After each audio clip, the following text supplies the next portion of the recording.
I am Dean, and we're going to have a spicy one today. We've got some sad news to get to today. We're going to take your questions today. We've got a bunch of people that are going to come up with us, want to have a little chat today. It's been a few days. Just before I get going, Merry Christmas, Happy New Year, Happy Hanukkah to my dear friend, Mr. Lev Parnas, who's been just going at it over the past several days, right? Whether you're going at it on Substack with Midas Touch, you're going at it with the Putin regime, trying to support the beautiful people of Ukraine who absolutely got hammered again yesterday. We've got some news about our friend Alex from Voice of Ukraine. Just some unbelievable images attacked yesterday, a couple of days ago, trying to deliver some aid. So we're going to get to all that today. Just how are you doing, dude? It's been a while, right? You've been going Yeah, hard, yeah. yeah. So, first of all, I just want to start off by saying, I love all of you. I mean, thank you. I see everybody in there. Nick, Shane, Ellie, all our subscribers. I just want to say thank you, Pegs. God bless all of you. I mean, Mm. all of you coming in and supporting, because, like you said, I came to this movement. It's not about Showtime. That our platforms, like your platform, my platform, Zev's platform, Ellie's platform, we're here. Nick, Shane, all of us are trying to get the truth out. You know what I'm saying to you? We're trying to get to be able to go out there and get really save our democracy. And people are going out there and supporting us and building and doing it.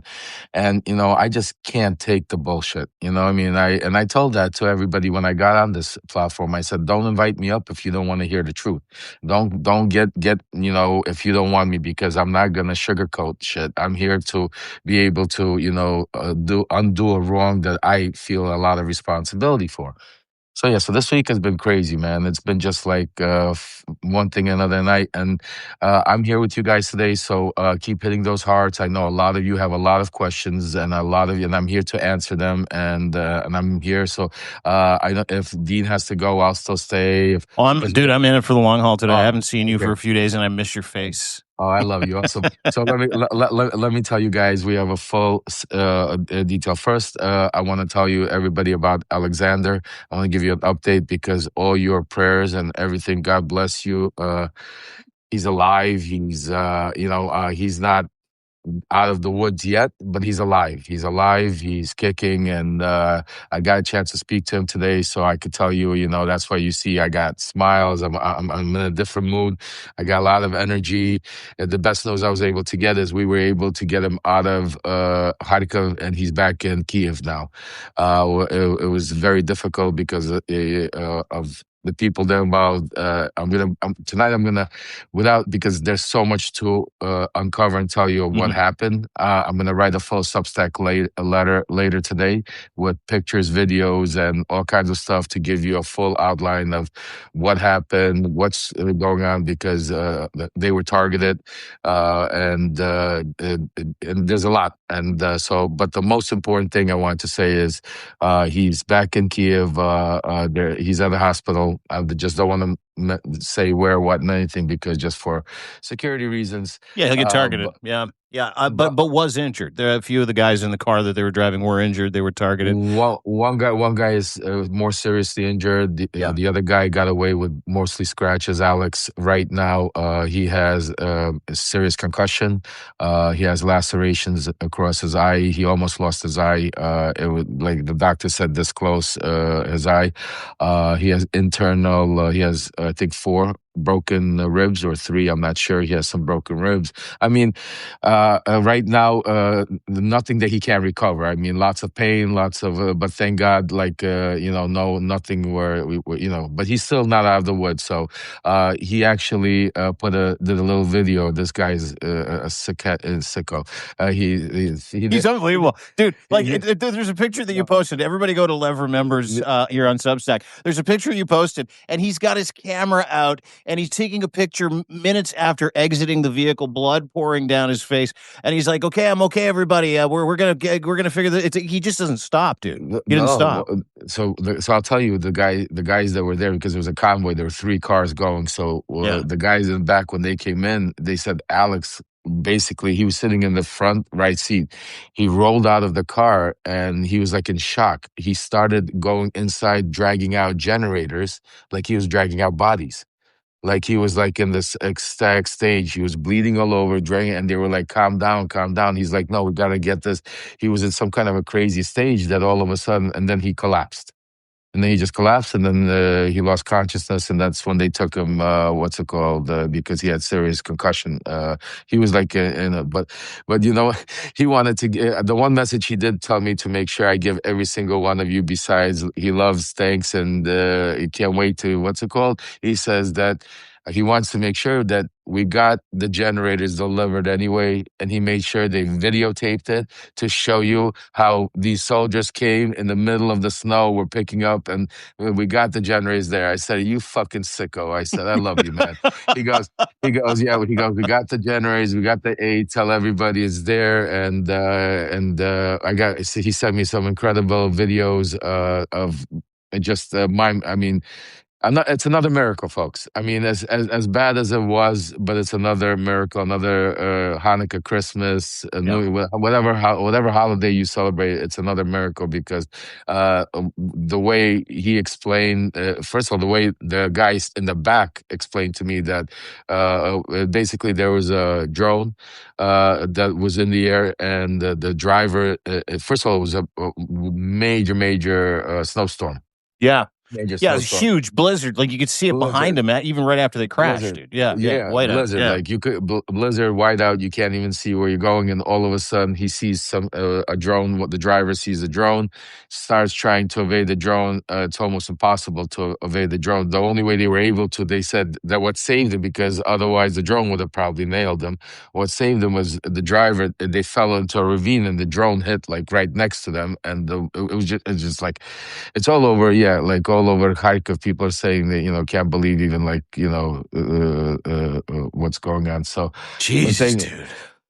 he's yeah, guys. He's definitely a badass. I mean, he's my cousin. I love him. The shit that he pulls lately. Like, I tell him, I said, look, you got other people that could deliver this stuff, because he went right. I mean, he was right on the Yeah. front line. I mean, when you see some of those pictures and videos he sent me, where they got it and who he delivered it to, Slava Ukraine guys. I mean, we are.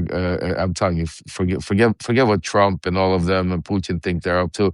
The people there have so much heart. I mean, Alexander's just one example of so many Ukrainians out there that are they know with the Canadian support, with the American support, with the worldwide support, they're going to kick Russia's ass. Oh yeah. And that's, we could lead into what's going on now in Ukraine. I mean, just think about Putin unleashed today. It's so Alex says to me, he goes,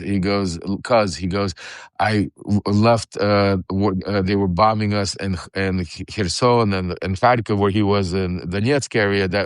He goes, that's why they got me out of there quickly. We got to Kiev, so because he was like ran the front line and the medics, So he goes, and now I get to Kiev. He goes, and they lit us up. He goes, you don't understand what happened in Kiev yesterday. He goes, the city of Kiev was on fire, like Hmm. and think about it.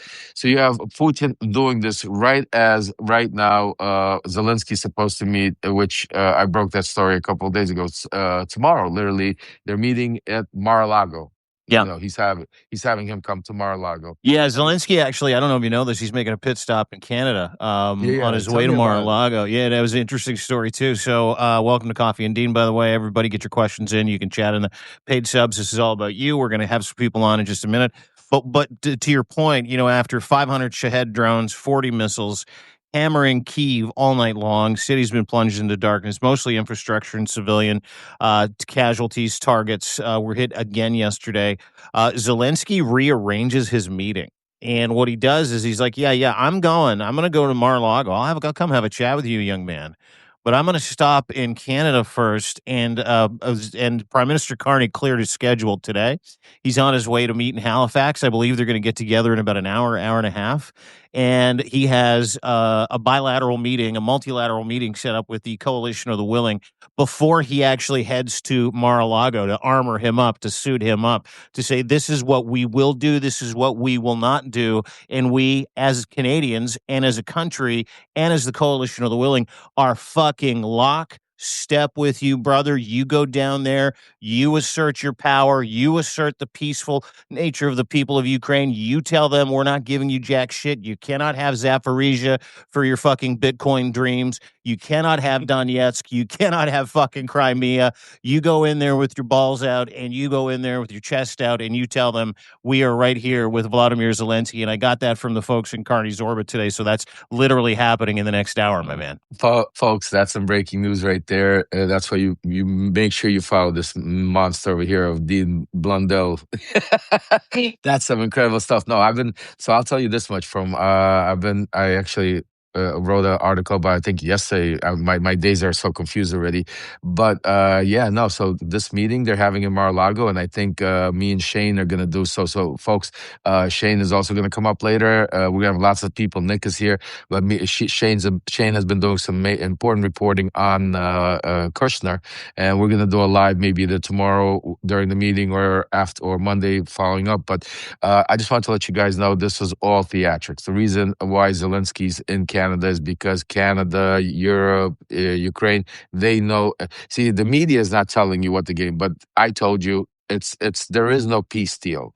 There is no 2021. What Zelensky is doing, this is all theatrics. Zelensky could turn around and say, I will give you up Zaporizhia. And you know what? Putin's still not going to take it. Because at the end of the day, Putin is using Trump, as I've been explaining to you. He needs America in it. The whole world wants America out of it. This is not about a peace deal. This is about getting Donald Trump out of the situation. There's like, dude, nobody wants you. You're not giving us any weapons. You're not shut your mouth and go suck your thumb in the corner somewhere and leave everybody, go change your diapers or something. Leave everybody alone. That's what Zelensky is going to talk to him about. See, people don't understand, this is like, and Trump is going to come out there and basically try to hammer him. They've been trying to hammer him, Kushner. I love how they said, if you guys ever, those of you, a lot of people don't get a chance to hear Jared Kushner. Like he's this whiny. Yeah, he's like a fucking little zombie, right? He's like this little fucking wafy zombie that walks through. You never hear him say, and then when you do hear him talk, he's like, it's a Law and Order, it's country Law and Order.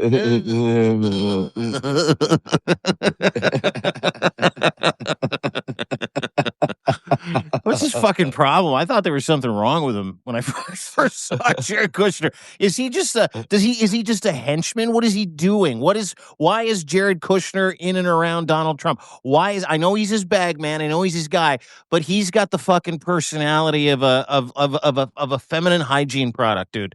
Like legitimately.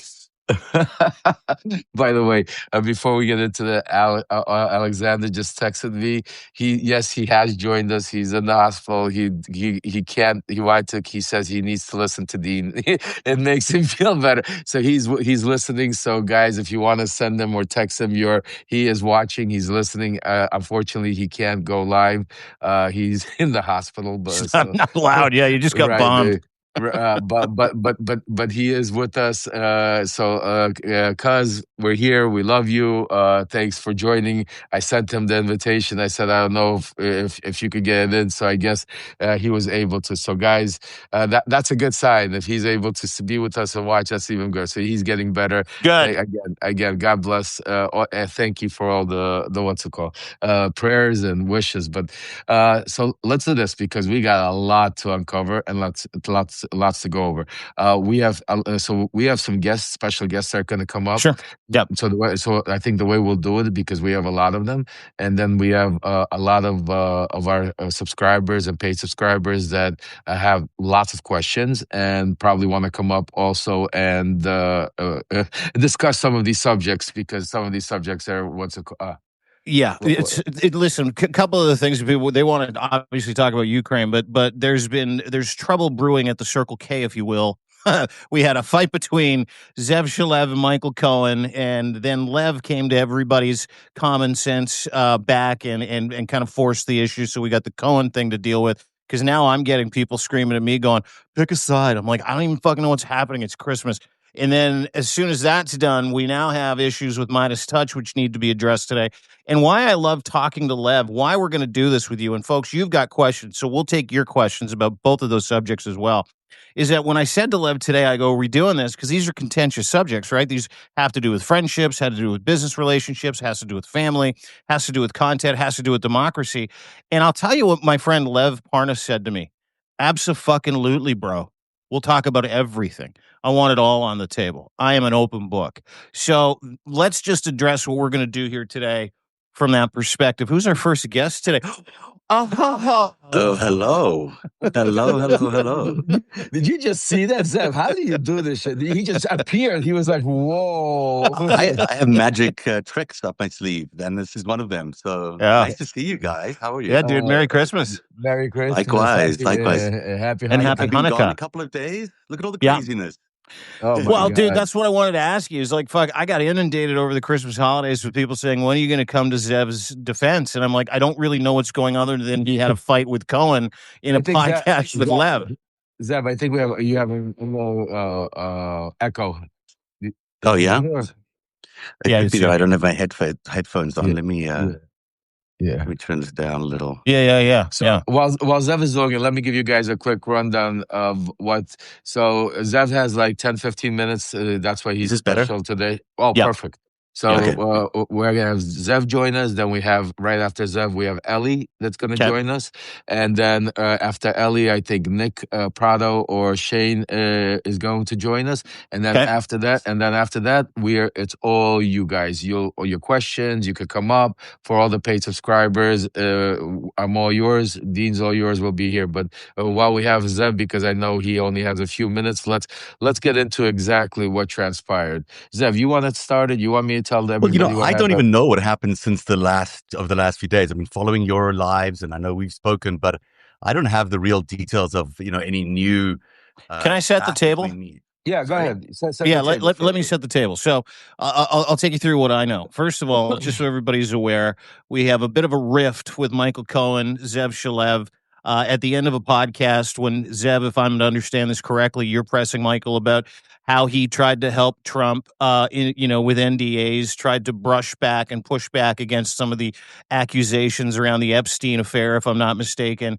The timeline and some of the stories that Michael has told about his non-involvement or involvement seem to be different than what the facts remain. You press him on it. You leave the podcast. At the end of the podcast, I just found out today. Different podcast, actually. Completely different thing next day. Yeah. Okay. Next day.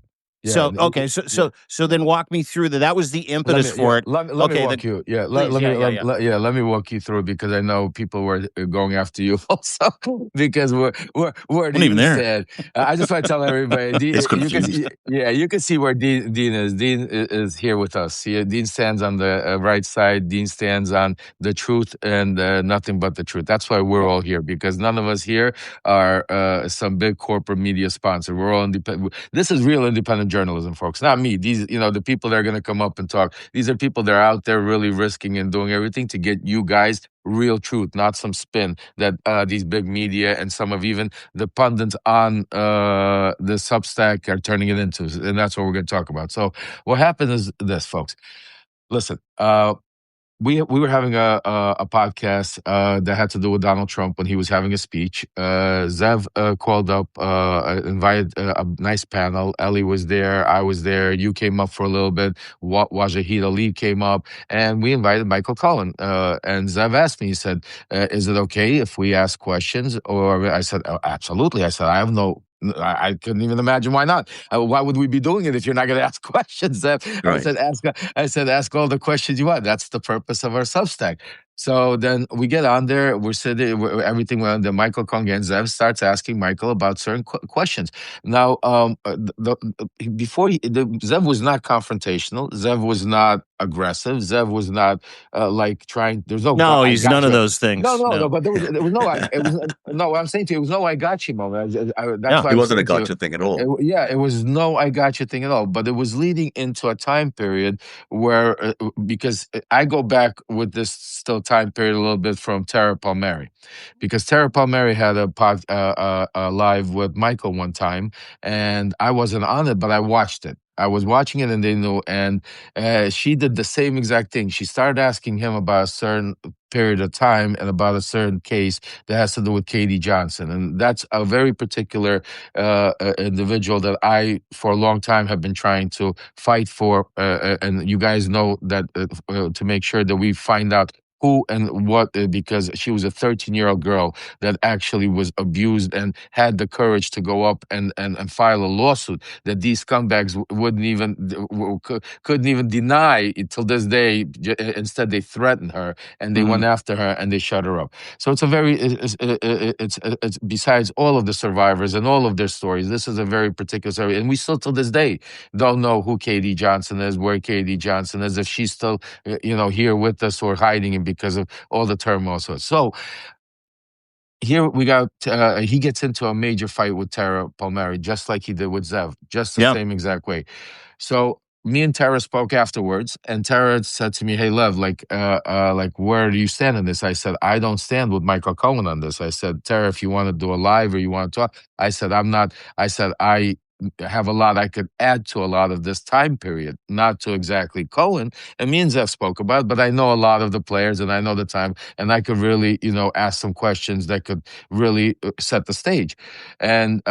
And this is where we were like 3 weeks ago prior to happening. And this was already brewing, things were already happening, and the Epstein files. And the more Michael kept coming out and saying, release all the files, the more I kept coming out and saying, he's not releasing all the files. That's like a guy saying, hey, hold me back. I want to punch you when nobody's going to let you go punch the guy. You know what I mean? It was one of those moves. I'm from Brooklyn, so I could see those little things. You know what I'm saying to you? So I kept going. And then we're having Unleashed, our regular show that we used to have with Michael, me, and Malcolm. And all of a sudden, we did not speak about Zev at all. We did not speak about none of this. But in the end, I ask everybody to join our mission to be with us. And all of a sudden, I don't know what triggered him. Michael goes off on this crazy rant. And he goes on this crazy rant, saying things like he hopes Zev chokes and stuff. And I'm like, whoa, you sound just like Donald Trump right now when you're wishing, and the more and more I started thinking to myself, I just stopped. After that, I sat down and said to myself, like, what the fuck is going on here? Like, this is a guy that keeps going on the air all the time talking about like he's disclosed everything that has to do with Donald Trump. That's bullshit. The only thing he's ever discussed that has to do with Donald Trump, and the only thing he writes about, the only thing he talks about is the Stormy Daniels little part of 14 years he spent with him. The other 14 years, he has never come out and said Donald Trump did anything bad. On the contrary, he protects him on everything else. He protects him on Epstein. He protects him on saying that he's not senile, he's not a dementia, he's this, he's going to go after. I mean, like, I started, going over and over in my head. I'm like, what the hell are we doing here? Like, I'm saying every subject, but his role is that I'm here for the people. So that was the beginning. That's exactly right. That's what you're saying. That is exactly right. And that's where we were. And so I want to make it very clear, and I hope Michael Cohen sees this, and I hope everybody sees this. This is not personal, Michael. I hope you, and I'm not accusing you of anything. I'm not saying you did something. I didn't say you didn't do something. What I'm saying is you know more, and I know that you know more, and you know that I know that you know more than you are telling people. That's what I'm saying. And now has come a time where it's time that I don't know if you're scared.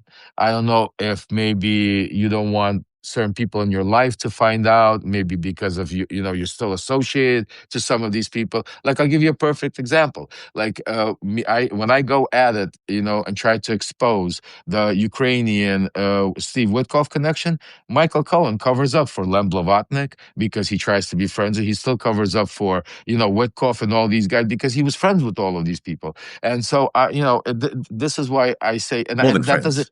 Right. And I'm not, again, see, this is why I want Zev there, because I'm not accusing anybody of an sexual crime. What I'm saying is I want the truth out. I want transparency. That's why we're here. If you're going to sit and you're going to tell people to send you money, and you're going to tell people to, support you, and you're going to say, then you need to be transparent. And that's why, that's all I care about. I don't care about, and I said, and I say to everybody now, if, hopefully I'm wrong and we're all wrong and Zev is wrong, because I don't want Michael to be some kind of one. I hope he could come out and say, "Hey, Zeb, this is how here, Ellie, this is what here, Tara, this is hey, Lev, this is what," and we'll say, "Hey," just like I did for 6 years when I was tormented. Zev investigated me.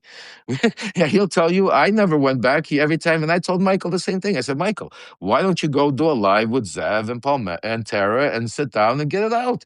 You have nothing Yeah, to get to hide." the bottom of it. Well, Yeah, listen, let's yeah. if I can too, Go just kind of ahead. Yeah, go give a ahead. quick That's get quick catalyst, and I want to throw it over to yeah. Zev. It seems to be sitting around the accusation that Michael Cohen may or may not have been involved in helping make the rape attestation by Katie Johnson go away due to a series of threats. That was the tenor of the conversation for Tara Palmieri, which is why she got into it with Michael. That was again something that Michael got very angry about, very animated about with you, Zev, if I'm not mistaken. If we're going to boil it down to a catalyst, that would be it. It was that, and it was also the Maison Lamity, the house The in the Palm house. Beach, where there was, clearly, it would be hard to assess this any other way. There was a lot of money laundered from the Russian oligarch Rybolovlev all the way through to Donald Trump through the sale of this house, something like $50 million in unusual profit at a very weird time in the market to be making that kind of profit. So, Michael Cohen admittedly says that he was the person responsible for doing that sale. He knew he was in the middle of the sale. He was the lawyer engaged in doing that sale. Now, if Jeffrey Epstein in his emails is suggesting that was Russian money laundering, then, it should be looked at as Russian money laundering, at least from every other perspective as well. We also have a lot of evidence around this. There's a lot of investigations from the Senate as well, in the Wyden committee. So in the Wyden investigation. So you've got a lot of evidence building up around what happened in this incredible sale of this house that used to be owned by Leslie Wexner. And so that to me is actually the bigger, not that they're both massive, but that one to me is the actual crime that can be proven beyond any Wow. doubt, because there's actual money that's being flowing through. And I'm not saying that anyone is guilty of a crime. I'm not saying that Michael Cohen is guilty of a crime, but it sure looks like money laundering happened between the Russians. And even in his own book, Michael Cohen says that Donald Trump told him that it was actually Putin who bought that house and sold that house. So he even acknowledges in his own book that it might have been money laundering. So to now step away and say, this is just ordinary be real estate, this is just nothing to look at here, doesn't strike me as genuine. And because of that, it makes me want to look at it even more deeply. Like, why is this man who's coming clean, who's got all these, who says that he's helping fight Donald Trump, why is he not telling us the truth about this thing? Because it looks like, it walks like a duck, it acts like a duck, yada, yada, yada. So what's he hiding? You guys, like, what is Michael, in your estimation, is he hiding? Because it seems like he's got one foot in, absolving himself of a lifetime of working for Donald Trump and trying to save his reputation, if I'm reading the tea leaves correctly. But he's still got his other foot firmly in, there are just certain aspects of criminality I will never fucking talk about. He was his fixer for many years. I don't know how many years. He was his fixer. All these 14. allegations that keep coming up in the Epstein files about, torrid things that that Donald Trump allegedly did during his years with Michael Cohen was his fixer.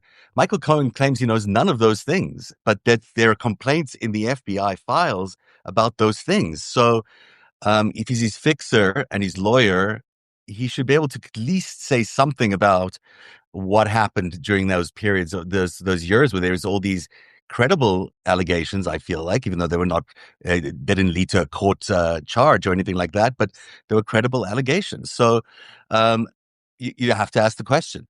Now with Katie Johnson, there's a lot of questions around Katie Johnson. We just don't know how to answer. But he claims that he was involved in a case called the Jane Doe case.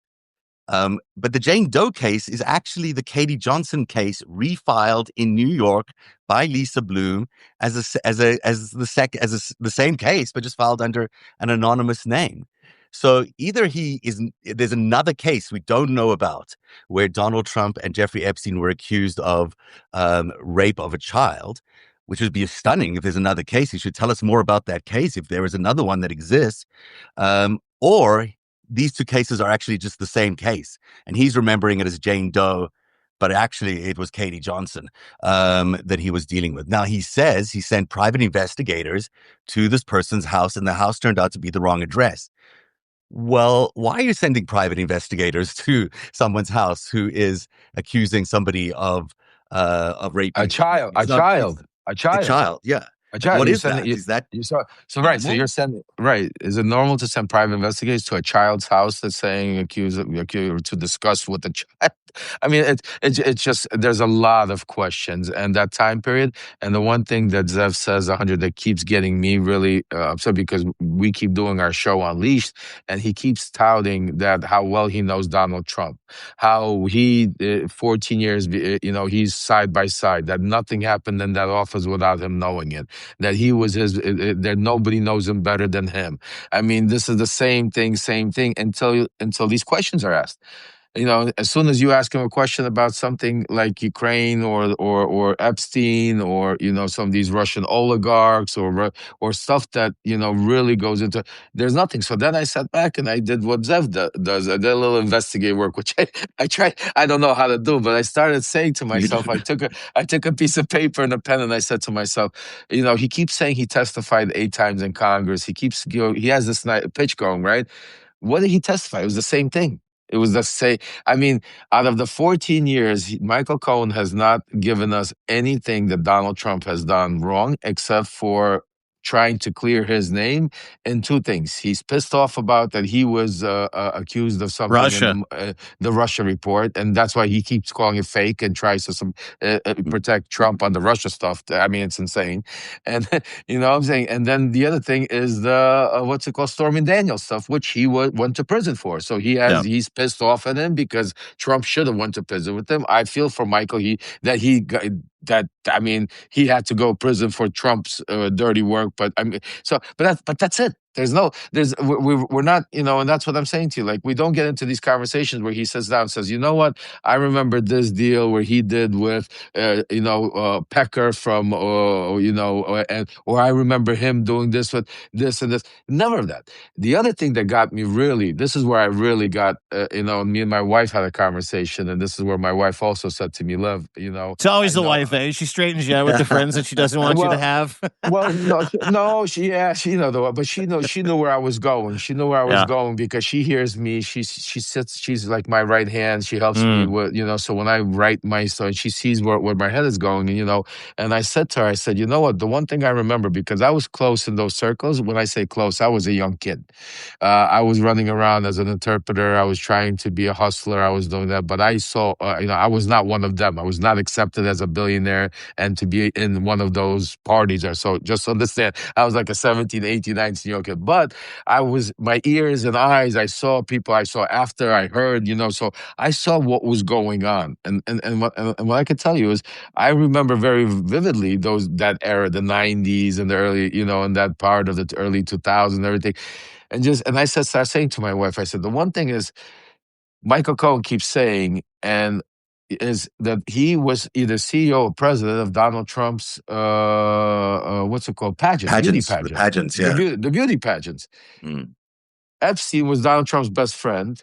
Why does Donald Trump need a teen Miss USA? Like, I mean, you already have Mary White, and at that time, so I started, saying to myself, like, these motherfuckers were probably somehow trafficking these. This is why, it was another way, instead of saying a modeling agency, I'm going to do a Miss Teen USA, because it's like, it's even bigger. You got all of these young girls that want to win this one prize, and they're getting all the, I mean, it's all of this starts to come to me, and I'm saying, like, why isn't Michael, I mean, okay, I can understand, you want to like say it's not that bad, but to whitewash it to a point to say that Trump did not walk in, and you never seen Trump walk in and say that while the girls were naked, we always he when he said something crazy to the fact that I dealt with the parents and all the parents came to all of these events and they signed consent. I was like, what the fuck is he saying right now? Everybody Like, knows that stuff happened backstage. exactly. At That's what I'm saying to you. Like, this is like Yeah. this is simple. You can admit like this. Yeah. So these are the things that made me, and that's why when he brought my son on to try whitewash himself, to try to make himself look like, and ask him questions. Like, I watched a little bit of that podcast. I wanted to throw up, like, talking about how, he is. Did you watch the podcast? Well, hold I did watch on. the podcast. This is the one with Midas. Is that correct? Yeah. Did he do a show on the Midas Network? Is that where this started to become an issue with you Aaron, and yeah. Midas? Well, they're partners, of course. Midas promotes them. That's why, that was one of my issues with Midas. I mean, that's their business. They could do it. I just told them, It's listen, a big issue. It's a big issue. I said, you know what? Right now, what you guys are doing is the same thing all of these people did with Epstein. They knew that there was a problem. They still dealt with them. They still was. So if you're going to go on a show with Michael Cohen and you're going to go out there and you're going to support this, sit with him and say, release the Epstein files, you better be ready that if those Epstein files are released and Michael Cohen knows something about it, don't be the one that sits down and say, I know nothing. I wasn't doing a show with him because I'll come after you also. It's a warning to all of you out there that do your due diligence. That's why. So Michael used Aaron to justify his whitewashing of any alleged involvement with the Epstein files, with Epstein. Not just Epstein, just his name. So look at the time frame. So first of all, my son Aaron is the first one that warned me to stay away from Michael Cohen. So let's start off with that. Let's call his face. My son is the one who would say, "What are you doing, Dad? Why are you doing this show?" And I'm like, whatever. So I'm not gonna go to our personal stuff. So that's why I know this is not just like my son is just such a good kid. He's trying to cover up for these certain people in the background that because he doesn't want this all like to explode because he doesn't like controversy. My son, so that's why. But my son, never did a show on Michael Cohen. Just think about how many years they've been together, Midas and all of them under Midas. My son never did a show with Michael Cohen. So now all of a sudden, right? So now all of a sudden we have this controversy with what happened with Zev, what happened with with the Katie Johnson, with the Epstein stuff, right? We have all of this going on. I'm confronting in the background Michael Cohen every day, telling him, why don't you go sit down with Zev? Because I want this open. I keep pushing it. Me and Zev speak in the background. Zev will tell you. I was the one pushing it. Zev was like, listen, I'm like, no, bro, we're going to get to the bottom of this. Yeah. And so all of a sudden, miraculously, Michael Cohen needs a guest on the show Friday. And miraculously, they all share. Michael Cohen, my son, and Midas share the same producer or booker or whatever you do. And miraculously, they called my son and said, can you fill in? And my son says, sure. My son that doesn't have a time to fart, let alone speak to his own family, said, sure, I'm going to go spend an hour on Michael Cohen's show and talk about Epstein and all and make it seem like Michael Cohen now running. So Michael Cohen, what's he doing? He's running around Substack and everywhere else posting it. Look, me and Aaron agree on everything. Me and Aaron, because he sets up the question like all these people are trying. Aaron, he goes to all we want. Don't mean you agree, or we want just the files to be released. Those type of questions where Aaron has to agree with them, and it's like clickbait. No, Zev. Look, we all have to be aware here that, and it's sad because it's getting on a family level, but these are operational things that people do in order to discredit people. You have been talking for weeks now in our shows that we've been doing that the Trump administration is building a campaign against you to discredit you. And then you have this, you have Aaron sort of weaponized, or I don't say weaponized, but certainly everyone knows that in order to get to you, boy, you get to your relationship with your son that you love so much, that's how you would, if you were doing an operation on somebody, that's how you would think. And the truth of it is, the more you become more accurate and you reveal more and you share more information, that your reporting has been pretty exemplary over the last few months. You've been telling us things no one else has been able to tell us. That The obviously best. gets people upset. Yep. And when that happens, they take action. And I've been through this myself before. I know what it feels like when you get to a certain point where you're pushing the boundaries of actual news. You're not just opining, you're telling people what's going on, which is certainly what I try to do on on narrative. When that happens, they push back, and they push back because they're a very powerful network of very, very wealthy, very successful, and also aligned with Russian people who are very interested in collapsing what we're doing, because they want to create basically there's this thing called what's it when you create a opposition, an active opposition against you. Um, Uh, there's a term in Russian, right, it's right, right. espionage craft. Um, Оппозиция. Anyhow, but it's basically the idea is that you Anyway, set up and yeah, you basically so, set up your own opposition to your own self. So I'm not saying that anybody is involved in this, but there are obviously groups within the left who are also funded by malign influence and are also trying to shape the narrative from the left as much as they are from the right.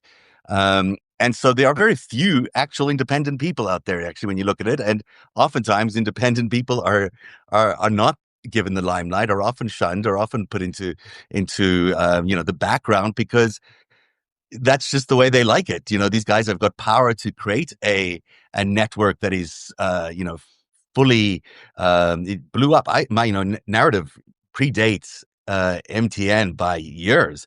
They basically borrowed the idea from me, but good for them for iterating things. But I do find it kind of challenging to see how they've grown to the millions and millions of viewers they have, where I get shadow banned everywhere, and I can't get up above a certain number. I mean, that doesn't always add up, and maybe they're much better at what they do than I am. That's okay. But all I'm saying is, in all these years, I've never been invited onto the Midas network, not once at all. And I have covered stories that you think would be right there in their ballpark for all these years. So, and that's why Zev, and I'm sorry to interrupt you, my brother, but that is why I had my issue with Midas. They're separate issues. Michael Cohen and Midas for two. You're 100% right. And with Midas, and I spoke to Ben, and I said you became a product of your own, what you built against you when you started independent journalism. Because I remember the brothers when they started out, when they had nothing, when they had 100,000 subscribers on X back then, when they were nobody, when they were just starting out and they were just trolling Donald Trump.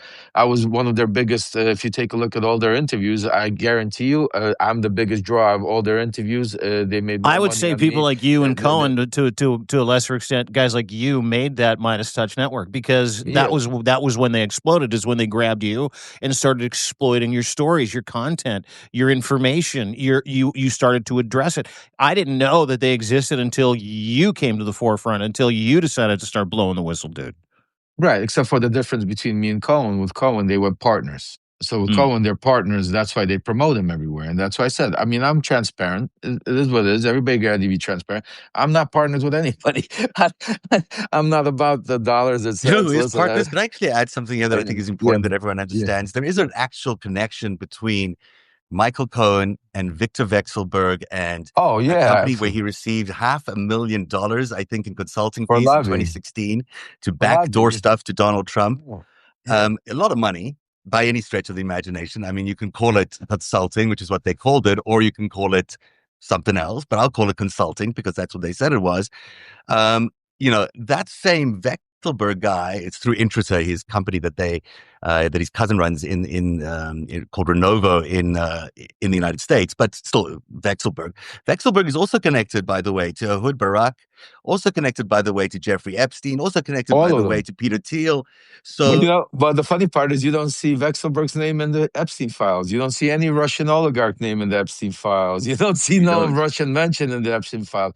That's another part of But a you do story we're see going to him in touch the on. Ehud Barak emails. You do Yes, see him there. but exactly, and listen, we're gonna see. I mean, we're with great investigators like Zev and Ellie and others out there. We're gonna get to the bottom of it. The problem is that is why what we are doing pushing. So I do want to say this because Zev doesn't have a lot of time, and I don't like to also talk about somebody we're not here. We're going to give Michael Cohen an opportunity to come and discuss all of this. Yeah, I We got just to tell you guys, boys, I am yeah. fascinated by the story because what it sounds to me like is that Michael would really appreciate an opportunity to, get on a Substack live with us and for us to say, hey, listen, we don't go behind your back. We don't tell you who you can talk to. We don't say we're going to destroy you.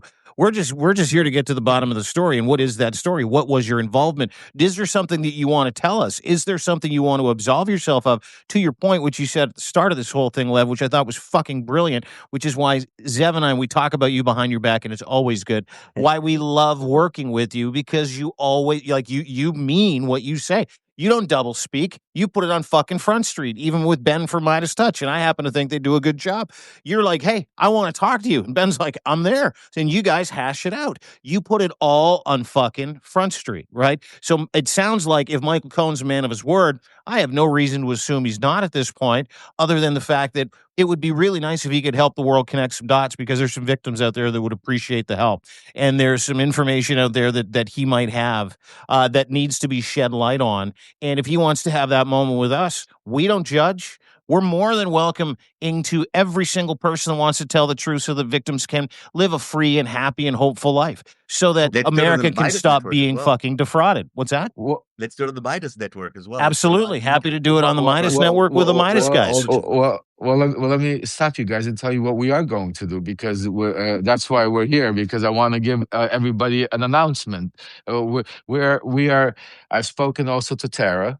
I'm sure Ellie's going to come up. We'll see if she wants to join the panel. We are going to put together a panel, and we are going to have the Midas Touch hosted with Michael Cohen and Ben, and they're welcome to come there also. Anybody wants to come, we're going to have a panel, and it's going to be live in front of Substack. No fault. And I told, and I say, I want to repeat again, for everyone that sends me a message or sends me and tells me that I should not do this in public, that I should call, we should hash this out behind the scenes.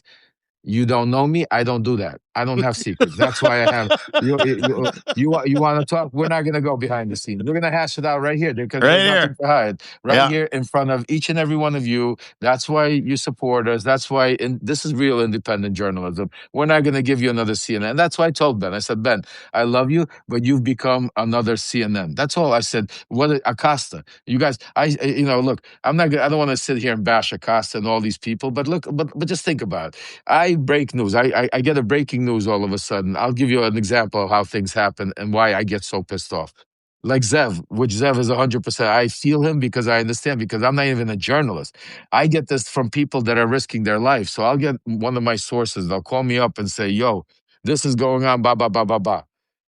I'm sitting this right now thinking, okay, how do I maximize to make sure that we get the news out quickly? Yes, I could go live, and that's what will happen. But I start thinking, who can I call and go live with me to maximize the attention, right? To get breaking news out. So who the people I start texting are Ben Midas, Acosta, Katie Fang, and the list goes on. And nobody fucking responds. and you know how I get the responses I get from people are like, I'm booked this week, or let's do something 2 weeks from now. I'm like, 2 weeks from now, I'm not. What, you're gonna promote my book 2 weeks from now? Fucking breaking news. It's not 2 weeks from now. I'm giving you, and again, listen, I don't need to go on your show. I don't need to go. Listen, I don't need to go on your show. I don't need the irony, but break the news. What pisses me off is like this whole thing. Another thing that got to me you really what's it called? Who somebody said, "Listen to your son." Listen to my son. What do you mean by that? Who is that there that made that comment? What did my son say? Did you see that? Please, Yeah, because I didn't see it. I don't know what's in reference to, yeah, but maybe they'll follow up. I'll no, have a peek here right now. yeah, yeah, because a lot of people are trying to play this game like like this has something to do with my son. This has nothing to do with my son, so keep my son's name out of it. Don't bring my son in. My son is being used by them to go out there to tell It's me, your whole Dad, fucking please issue. stop. Yes, Correct. This is yes. the issue. So don't get involved. I love my son. Me and my son will handle everything. The Yeah. one thing I will tell you that we will do behind the scenes, not in front of you, is me and my son.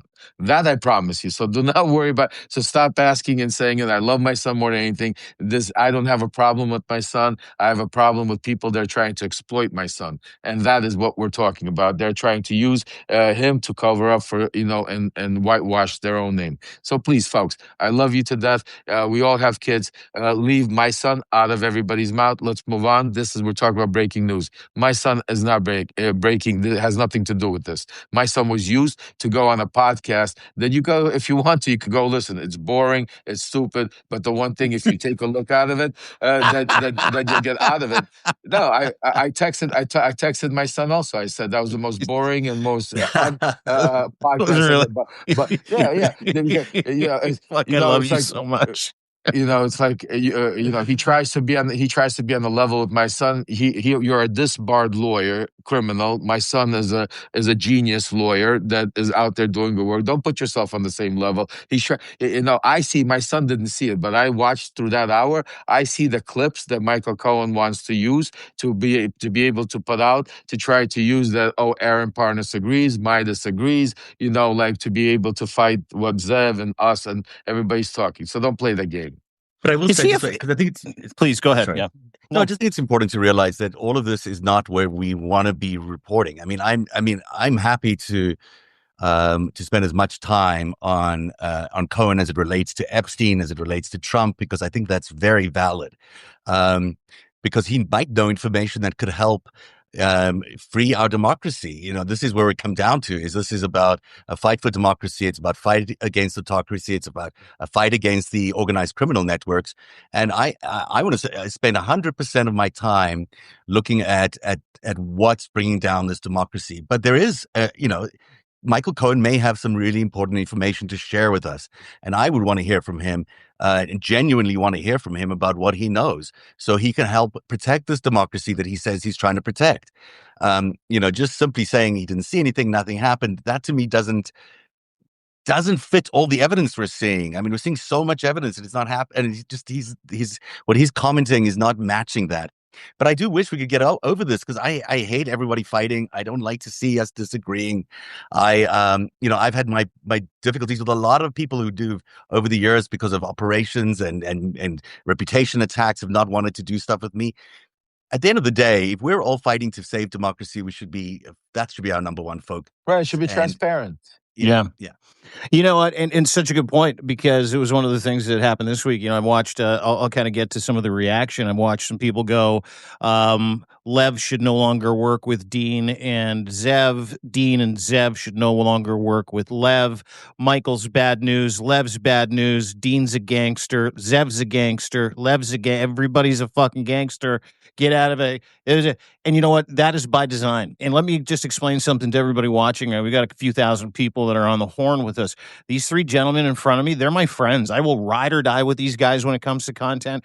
They have never lied to me. They have never let me down. They have always shown up. They have never, ever tried to double cross me. They have never sewered me, and they don't do that to people. So when we're talking about a gentleman who's not on this show, and he should be, Michael should be on this show.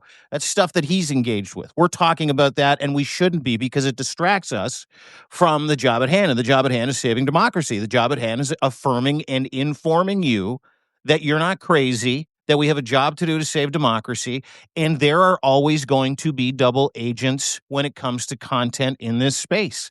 I watch some people that you and I have had, Zev, on the show in the past from the Radicalized Pod go after us here on Substack. No idea why. That's from the extreme left, to your point. On the extreme right, you have other people saying the same thing, whether it be Juno News or the same mouth-breathing cucks from MAGA, Maple MAGA, saying the same thing. And all they're trying to do is destroy our reputation and upset the fruit basket and the synergy in these reputations and the work that we do. And it's not going to fucking happen. Like, I don't know what I need to tell you, but that man's Lev Parnas sitting across from me has done time in fucking solitary confinement. I've been in the hinterland for a long time. Zev has gone through the career cul-de-sac. We found each other. We're not letting go, and we're not letting go of the truth, and we're not letting go of getting to the bottom of it. And if anybody out there wants to interject their kind of bullshit idea into our relationships in our world, we're not going to put up with it. We're just going to keep going forward. And we're going to spend as little time on this shit as possible because we're not the stories, right? Yeah. Midas Touch isn't the story. Lev's not the story. Zev's not the story. The story is Donald Trump in America. The story is pedophilia. The story is victims that have lived in horrific PTSD, anxiety-filled lives for the past 30 fucking years. We're not taking our eyes off that. And we're going to keep going forward. And I just need to say that before you leave, Zev. I want everybody to know that these three gentlemen on this call, we're fucking lockstep. And that's not going to change for democracy, for the truth, for the right thing.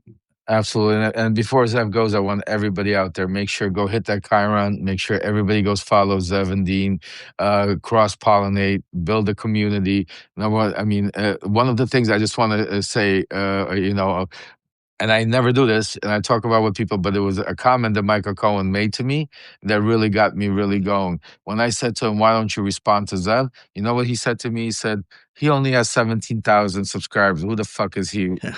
That says something to me, and I want to make sure that to all of you out there, because that's power. He's right. Power is in numbers. Zev should not have 17,000 subscribers. I should not have 80,000 subscribers. Dean should not have 30,000 or over subscribers. We should have millions. But the reason we don't have all of these subscribers is because what's happening on Substack, and we'll talk about Midas in a second when Zev leaves. We'll get Ellie up here in a second. But what's happening is we're seeing on Substack right now a different version of what we see corporate media happening. Absolutely. We have the same people that left corporate media, the CNN, MSNBCs. They have come now to Substack. They have now put the same formula. They've put the same programs in touch. It's the same Acostas and the same people. And the Midas Touch is your next CNN. And that's what is happening. And independent journalism, people like Zev, Dean, Ellie, Shane, and keep going. These people, because I'm not an independent journalist. I don't consider myself. I'm just trying to get to save our democracy any way I can, crawling it step by step.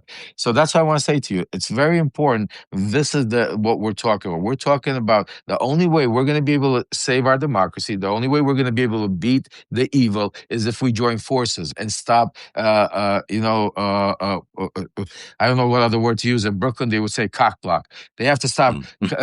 I'm sorry, and I apologize for it, but they have to stop it. What, for cock block? I love cock block. Yeah. Cock block's one of the best phrases in the world. Use cock block all the time. Yeah, good term. But it's true. They have to stop doing it.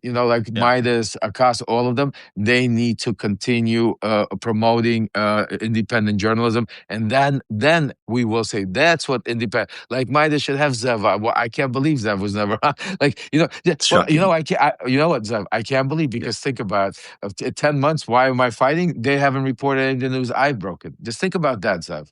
Because all the stuff we're reporting is very touchy, in the know stuff that is on the outskirts of what they consider acceptable. So, you just how would Midas Touch not want all that context from the past 40 years of profit taking? No idea. I have a good resource for them. Regardless, I can tell them a lot about Epstein. I can tell them a lot about Donald Trump. And the same thing with Ukraine. Why the fuck wouldn't they want your tip reporting on Ukraine? Like, why wouldn't they want the insight? But Zev, that's what I want to say to everybody out there. So again, same as I started with Michael Cohen, I want to make very clear about Midas. We are not bashing Midas. I'm not here to bash Midas. I'm not here to get to try to go after them or insult them. The things I'm saying to you, I said the same thing to Ben in his face. I will say I don't go behind the back. I think that Midas needs to fix some things, and I think they could be great. I think they're great. They've built an incredible, great platform. But I think sometimes, and this just happens in life. I've seen it all the time. We sometimes start off trying to uh, beat something, and then we become over time not realizing that same product of that same environment we Yeah. try to change, and that's what I think is happening with a lot, and that's what I want to change. But Zev, I love you, brother. Please, everybody, go subscribe. We're going to continue, Dean. I just want to bring Ellie up because I know Yeah. Zev has to run. Thanks, Love you, guys. brother. And Dude, Merry Fighting. Christmas, Happy New Year. Really nice to Happy see New your Year. beautiful smiling face. We'll see you Monday. nice to see yours. And I'm so glad Olex is okay and Yeah, getting thank mended God. on the mend. And that's just great news. I think everyone's just thrilled to hear that he's alive and well. That's the All right. best news we got today. Thank you, Zev, my brother. Thanks, Have a guys. great day. Talk to See you, soon. Big Cat. Bye. We'll see you Monday. Bye. All right. There you go, Zev, at the end of his Christmas vacation, coming to us from parts unknown. He wouldn't even tell me where he was. I'm like, where are you going? He goes, none of your business. I love it. All right, let me get some really salient points before we bring up Ellie. And I know that's who you're going to bring us up. Ellie, who's just incredible, Ellie Leonard. Salient points there is that we're just a bunch of people moving in the same direction. And if you're going to try and throw a spoke in the wheel, we're just going to keep fucking moving forward. And we're going to ask for accountability. And we're going to need you to prove that you are right. We're going to need facts. We're going to need, if we're going to move this thing down the road, we're going to need people like Ellie Leonard, ladies and gentlemen. Guys. Epstein Files historian. Can we call you that now? Epstein Files historian? I was going to Probably say that. No, I was going to say beyond historian. I mean, unqualified for anything. I feel like I'm here with, I have like a classical history degree. I've just qualified for nothing. So I'm flying by the seat of my pants. I love you. I love it. She's great. She's incredible. When I saw some of her work and we caught up, and I started going in and reading and looking the stuff and watching. I mean, incredible. And that's why I said I was looking through my messages. I go, I need to find Ellie. How do I get in touch with Ellie? I was like, I need. And then I'm seeing I saw. Oh my God, she sent me a happy. I didn't even see it. Yeah. Right. I was like, oh, I got Ellie. I know. So we are I get the Substack messages are so hard because it's hard to see anything in there. Just because they go so fast. So everything is just Substack is, but it's getting better. They're trying, and we'll fix it. One thing before we get started, I wanted to just respond to somebody. I saw somebody wrote in there about please be careful your mental health and everything. I want to be very clear to everybody. I appreciate it, and I love each and every one of you, and I agree with you. Mental health is very important. We have to be very, especially times like this. But I am totally fine. I've never felt better in my life. The fact that, and we'll discuss it, the fact that part of the campaign to try to discredit me was, instead of confront me, was to put out a mass email to everybody saying that there's something wrong with me. And who did that? That was. I'm hearing it was Brett Midas. I'm not sure if it was Brett or if it was somebody. Ben said he had no ideas, and I give him the benefit of the doubt that he didn't know who responded. But the fact that just a recap, like people were sending them notes saying, "Hey guys, what's going on with you and Lev? Why don't you credit his reporting, et cetera, et cetera? Why are you using his son, all that other shit?" And their response in this email, and you've sent it to me, I've seen it, which was. And I sent you a note the next day. I'm like, I still can't believe they sent this out. Was to send an email or text out to certain people saying basically that you're not well and they wish you nothing but the best as you try and get your life together. I'm like, what the fuck was this? I know this man very well. There isn't a goddamn thing wrong with him. Well, they used the emotion of a father getting angry that his son is being used, and when this happened, I did what I do. Instead of calling them on the phone and screaming and going through this phone, I said, you know what? Fuck you. I'm going to go live on Substack, and I'm going to let the whole world know. We're gonna put it out to all our subscribers and let everybody know. So when I came on that first night, I was very. Not the usual Lev you see. I was cursing. I was aggressive. I could see where people could have said, "Oh my God, something's wrong with Lev." I could see it, and that's why I wanted to come on and say, make sure I'm all good, folks.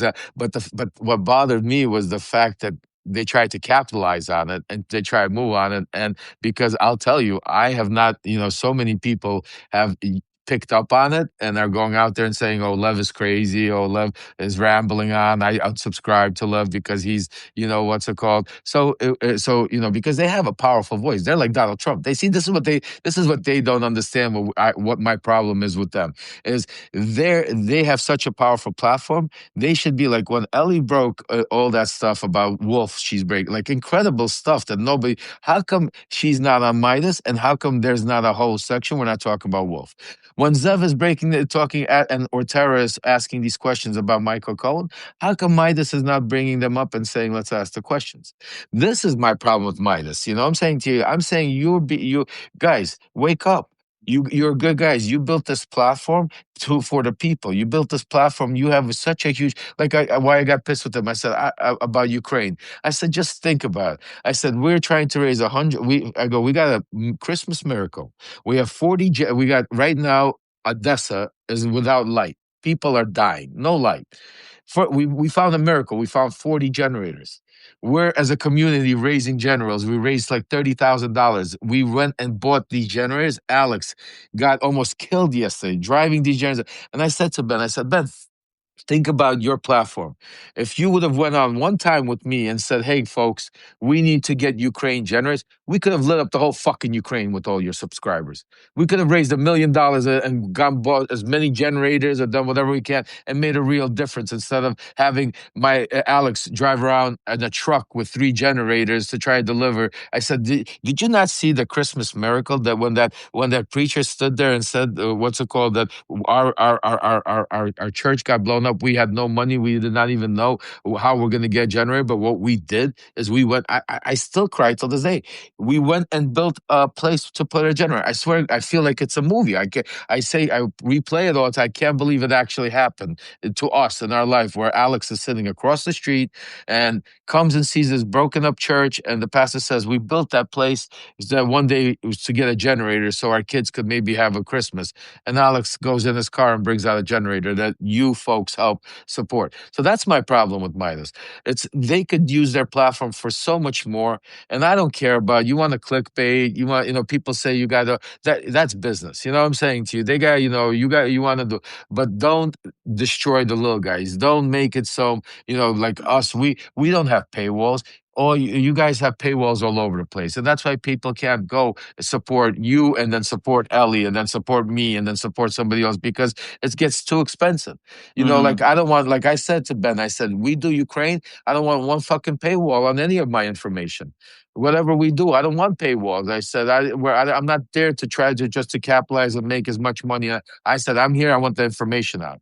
I said, you know what? God's good. Believe me, once we save our democracy, once we get Putin out of office, once we get Trump out of office, I said, believe me, God will show me a way how to monetize. I've made money my whole life. I don't give a fuck. I'll be good. Trust me. You know what I'm saying to you? I'm not here for the monetization. I'm here to, yes, do I need it to be able to support my family? I'd never lie to you. Absolutely. Each and every one of you paid subscribers, make sure that Ellie, me, Dean, we could go pay our bills, subscribe, because right now, this is what our life is. This is what our job is. We don't have, corporate media sponsors. We don't have billionaires. So then, yeah, we do. And that's why I also get upset at them, because then we have people that have huge followings that should be promoting and helping all of us be able to survive. So we should all be their contributors. They should have somebody calling up Ellie every morning, say, "Ellie, you got any breaking news, any stuff going on?" You know what I mean? And, "Hey, Zev, what do you got on Epstein?" That is independent journalism. That is the fact that we see CNN say, "Oh, breaking news, Trump has done a 180 and he's going after Putin," and then you turn on Substack and every single one of them is saying the same thing. What are we doing? So that's my complaint. That's where I'm sounding the alarm. I'm saying, let's not destroy the word independent journalism, what it really is. And let's really promote independent journalism by the big guys. And that's why I say it's not about fighting. I did not build my platform to fight. It's to unite. We want to unite. We want to build stronger. That's the only way we're going to win. So I'm sorry with that rant, Ellie, but Oh, no, welcome. I was just going to say, I think people get really afraid to go against or to speak out against people who are kind of on the same mission. So like if you say Midas Touch, and they know that Michael Cohen is lying and doing something wrong, they go, oh, I don't want to call him out because he also is trying to take down Trump or take down Epstein or whatever. And you have to be able to be willing to be called out in order to make a bigger statement, because we are now in a time where we have to be accurate and we have to be truthful and we have to get it right, because if we don't get it right, then we completely lose our credibility. So like if somebody lands in my DMs and says, hey, you got this piece wrong in your last, article, whatever, I'm going to go look at it and I'm going to make sure that either I did get it right or that I do get it right, because, we don't have backing. So we have to be accurate and credible. And so I think people need to stop being afraid of calling people out, whether it's in private or whether it's in public, but like say something so that we can be a team and we can work together, because we're going to be way stronger together than we are all separated and upset and, all this stuff. And I think it's totally possible, but like somebody like a Michael Cohen needs to, I was saying in the chat, like the first step of recovery is admitting that you've got a problem, right? Like I'm an alcoholic. Yeah. Right. He will be so much better off and safer and more productive and, bigger when he admits the things that he's done and he can move forward and like do the things that he wants to do, that he's trying to do. But right now he's so afraid and like covering himself and protecting himself that he's like spinning his wheels and he's getting people mad at him and there's no trust. Like I don't trust him either. I was in that meeting with you guys. I don't know if you saw how uncomfortable I was. I've got a lot of I watched your face a little bit during that, and I can tell you that there's one thing I know about my friend Allie Leonard: not a fan of confrontation. No, I am not a born journalist. I am not good at I was just like I was having these flashbacks of like watching my parents argue and getting all weird and performative and like dancing into the room and like telling jokes and trying to fix it. I'm not good at that, and so I'm sitting there and I'm listening, and I went into that open because, okay, let me backtrack a little. So I've never met Michael Cohen. The only interaction I've ever had with him was I had spoken up because in the proffer with Ghislaine Maxwell and Todd Blanche, she had said the name of a Jane Doe and it had not been redacted. And this was not a public Jane Doe. And so I had been talking about that. I'd been trying to like get the word out without saying the name of this woman, that a name of a Jane Doe had been exposed. And so I was watching one of his lives, and when I was in the chat, I wasn't even saying anything. People started mentioning this thing that I had been bringing up. And he thought that I had been talking about Katie Johnson, which I wasn't. But that's who he thought I was talking about. And he started getting really upset and bringing up my name and getting very defensive. And meanwhile, I'm not saying anything in the chat. I'm just there. And I remember thinking like, that is wild. Like, why is he so upset? Why is he so defensive? Like, he's never met me. And then, we got off the chat and I kind of just like, well, maybe he'll forget about this and forget who I am. And I think he did. And then I ended up in this panel, last minute. And I was like, oh, it's Michael Cohen. And I don't think and I was just like, it's like 10:30 at night. And he goes, oh, Eddie. And I was like, hi, Michael Cohen. And then this whole thing happened with the Katie Johnson thing again. And I just thought, that's twice. There's something very uncomfortable there. And then the thing that stuck with me that he said was, in all the years, 14 years that he worked with Donald Trump, he never heard the name of Epstein once. And that's impossible. That's impossible. Like I can't wrap my head around that could ever be true. Thank you. And that was a thing where I went, hold on, we're not there yet. And so yeah, and that's a nice way to say we're not there yet. And Zeb was so level-headed. I'm just like, oh, okay, so he's so much better at me than this. And so I'm like messaging him like offline. I'm like texting him and I'm texting Nick like, what's going on? And then I was like, Zeb, go, keep going. But meanwhile, I'm just like shriveling into like this little hole and trying to disappear. But I'm glad I was there for it. I just, I also know my strengths and what are not. So can I ask you a question? Let me ask you a question. You've obviously been through every single one of the Epstein files, pictures, emails. You're one of the very few people on this planet that has We've got Lev Parnas with intimate knowledge sitting across from us, from the people, from 20, 30 years of knowing each individual actor. And he's asking for transparency. You're listening to Michael Cohen kind of dance around Zev's questioning about whether Jane Doe is Katie Johnson. Did you read anything over the past, I don't know, couple of months, specifically in the latest, last two tranches that we've seen where you're like, okay, Michael Cohen is definitely, he definitely needs a timeout, and Michael Cohen definitely needs a come to Jesus moment because there is Right. no way he doesn't know anything about this. I think no, and I haven't come across his name at all. But I also think in those first couple batches, it was going to be to take down anybody who couldn't take down Trump. You know what I mean? Like, so he's not, even though Trump and Cohen are on the outs, Cohen knows a lot about Donald Trump, and he's not They're going still to mess. connected. He's not They're going to still mess connected. with him because he How? knows he's if he provides us with documents that has Michael Cohen in him, then that then opens up Michael Cohen to unleash everything he knows about Donald Trump. And so I think he's probably being a little bit careful with that. So the first batch is now we have this last batch that's 30,000. I've gotten through 4,800 pages of it. There are 30,000 pages of it. So I've still got a ways to go. Let's fucking go. Every night, I'm just sitting here like my scroll button has like a crack through it. So I'll get you a new one. Okay, thanks. But I if he's in there, he's gonna show up, and the redactions are getting worse and worse. I've gotten to points where like the redactions are like you can see the letters above and below the redaction, so you can still read their names. I think people got a little frantic, and so I don't know. But I just find it impossible. It's all these people. It's all like the Michael Wolffs and the Michael Cohens being in the room for a decade plus and not knowing anything it's impossible to me. I can't fathom it. Yes. Lev Parnas, hand up. Yes, Lev, go ahead. Welcome to Coffee and Tea with you and me. I'm like Arnold Horsek. I got. So let me help you guys because Michael Cohen was definitely in the records and we've already seen it, but we just skimmed through because Michael Cohen is a genius how he manipulates everything.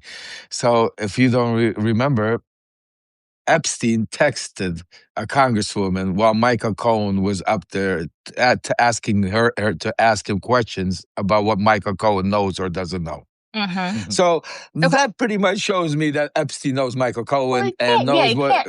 I'm not saying that they personally know each other, but the fact that he's talking about Michael Cohen. He's talking about ask him this. Yeah, okay. So Stacey Plaskett, right? Yeah. You're right.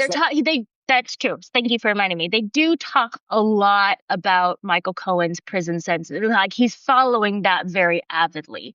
Are there interactions between Michael Cohen and Epstein in the emails? Or there's nothing like that. But he's avidly following the people in Trump's life who are going to prison, like by the day, sending all the links to all his buddies, and like, can you believe this? He's following that very, very closely. And again, I want to make it very clear. Michael has been with him 14 years, very close at the hip. Also, a lot of people, when they forget, when they hear the Trump organization, they think, oh, thousands of people working. It's Michael Cohen. They don't see. No, that's not how the Trump is a micromanager. It's, like Michael always, just listen to what Michael tells you. There's 2-3 floors. They're all sit, him and Junior and all of them. It was him and Weisselberg ran the whole thing. Everything. Just think about how, if you take a look and a time period in life about what happened Stormy Dales, I want everybody, and that's why I want you, Elle, I'm going to put you on the right track for you to go in, okay? So if you take a look at that time period, how Michael Cohen extensively tells you second to second what happened, who did this, remembers everything. Photographic memory. Yes. And then you take a look at everything. If you go look at Michael's relationship with Vexelberg, with what's his name? Lem Blavatnik. Lem Blavatnik. When you take a look at Steve Witkoff, he knows for 20-something years. All of these, So now Michael Cohen doesn't give you any information about any of them. Yeah. He doesn't. There's no besides that. So everything else, Michael Cohen goes either dark or Michael Cohen protects Trump in a way. The Right. biggest thing, and Ellie is 100% right. Michael Cohen knows for a fact that some of those things for Trump to be able to go after Cohen, he would really go after himself, and that's why That's why Cohen. Oh, That's why if you notice, I'm sorry, Ellie, if you notice, one of no, the go other ahead. thing he does. These are important things that because I've dealt with with some of the most powerful people in the world, and I pick up on these things. He keeps saying, I don't care. I don't want to speak speculation. I don't want anybody to speculate Yeah, about you do. anything. He goes, I just want you to release all the files. Release all the files, and then we don't want to speculate because I don't speculate. Release all. He says that because he knows they're not going to release all the files. He Right. knows Well, that he doesn't want to speculate because he's yeah. the one they're going to speculate about. Go ahead, Elliot. But well, I was gonna say I was really, really surprised that he brought up that he was part of the deal with that house in Palm Beach. I thought, I feel like Yeah, he probably wished he didn't say that because, you know, in these emails that go back so far, they're going back to almost the 90s, like when nobody suspected anybody was going to be reading the emails, they were not going to be a part of any record or FBI. You have you have Epstein kind of dropping these little hints of the things he knows about Trump and and most of it you can tell that he's talking about offline with his buddies and then they sort of like email, but they're speaking about it offline and we're not reading it. The house deal and the corruption of the house deal is the one thing that he just dumps on because he's like, here's the details, here's what went down. Trump didn't have $44 million, but all of a sudden he did. And then he turned around and he doubled it and he sold it off to the Russian oligarch. And then he talks about like the electrical union, like mob issues, and like he just starts dropping all this stuff about this house and that's the one thing he's very, very clear about and had no idea anybody was going to read, which I do give credibility to. If he thinks nobody's reading these emails, then I give credibility to the things that he's saying. So when Michael absolutely. so when Michael Cohen just like gives us, he's like, yeah, I was on that deal. I was thinking like maybe you probably shouldn't say that because now we want to know because now we think that you probably know more than you know and you're not saying it. So Oh yeah. that was a big part too. And you gotta also remember, which I'm gonna give a lot of more breaking news to you Mhm. folks, so that you could go do a little bit, because when we bring Michael Cohen on, we could talk about all these things. See, people don't see. I know Michael Cohen for over 40 years. I know Michael Cohen's whole history. I know his uncle. I know all the gangsters he's been around. And there's also a very interesting person in Michael Cohen's life that nobody ever talks about. What brings Michael Cohen into that world of Russian organized, whatever you want to call it, is Michael Cohen's father-in-law. Uh, Yeah. and that was a Which you very kind of brought up. You kind of brought up, and then there was like, ah, okay. I So was Do spiraling at tell. that point. so again, we're not bashing Michael. We're not. It's Mhm. not about bashing Michael Cohen. The Right, reason why we're saying these things is because Michael Cohen himself has put himself in this position because right. of the way he's reacted to Tara Palmieri, the way he's reacted to Ellie, the way he's reacted to Zev, and. And he tried to whitewash it all by taking my son on the show and pretending everything is lottie-dottie. So Right. that's why we're here. We are going to put together, and Ellie, I invite you to be on that Yes, I'll panel be with wrapped us. in a blanket. Yes, yeah. We wrap that back in, I'll be and drinking and, tea and trying to stay calm. and we are going to definitely get to the bottom of it. We're going to put together, because look, this is what I want to say. I I don't think believe. that's the whole thing, Lev. Well, Listen, yeah. you and I, we've had a very constructive conversation about the beef here, right? And all we're doing, like men and women, is we're saying, hey, it doesn't make any sense. There's some stuff here that needs to be explained. Can you explain it? More than happy to have you on to come and explain it, Michael. If you're watching, if you're listening, or if you're seeing this another time, I don't have an axe to grind with you. There are some inconsistencies here that would dictate that you might know some things that might be able to help some victims here, that might be able to help clarify the record, that might be able to help to set the record straight, that might be able to help people get freedom from the pain that they've been living under for a very, very long period of time. And I think at some point in time, everybody's going to have to decide, like Lev did, which is why he became an award-winning whistleblower and an American hero, like everybody else does when you grow up a little bit. What side of the equation do you want to be on when this whole fucking dance is over? Right. Right? I think That's and I think Lev and Michael are just reacting two different ways from having dealt with going to prison for Donald Mhm. Trump. Like you've come out stronger, you've come out louder, you've come out more forceful and more truthful. And I will say it took me a minute to make sure that that's what you were doing. Like I was like, okay, I have to, and then and I started following you, and then we started talking, and I was like, okay, we're good. And I was giving Michael that too, and I didn't get that from him, but I think he's also reacting to having gone to prison for Donald Trump in a way that he just never wants to go back there, and so he's kind of falling back on his old ways of some dishonesty and protection of himself and probably his family, but he needs to remember that he holds a lot of power. If he comes clean, he holds a lot of power.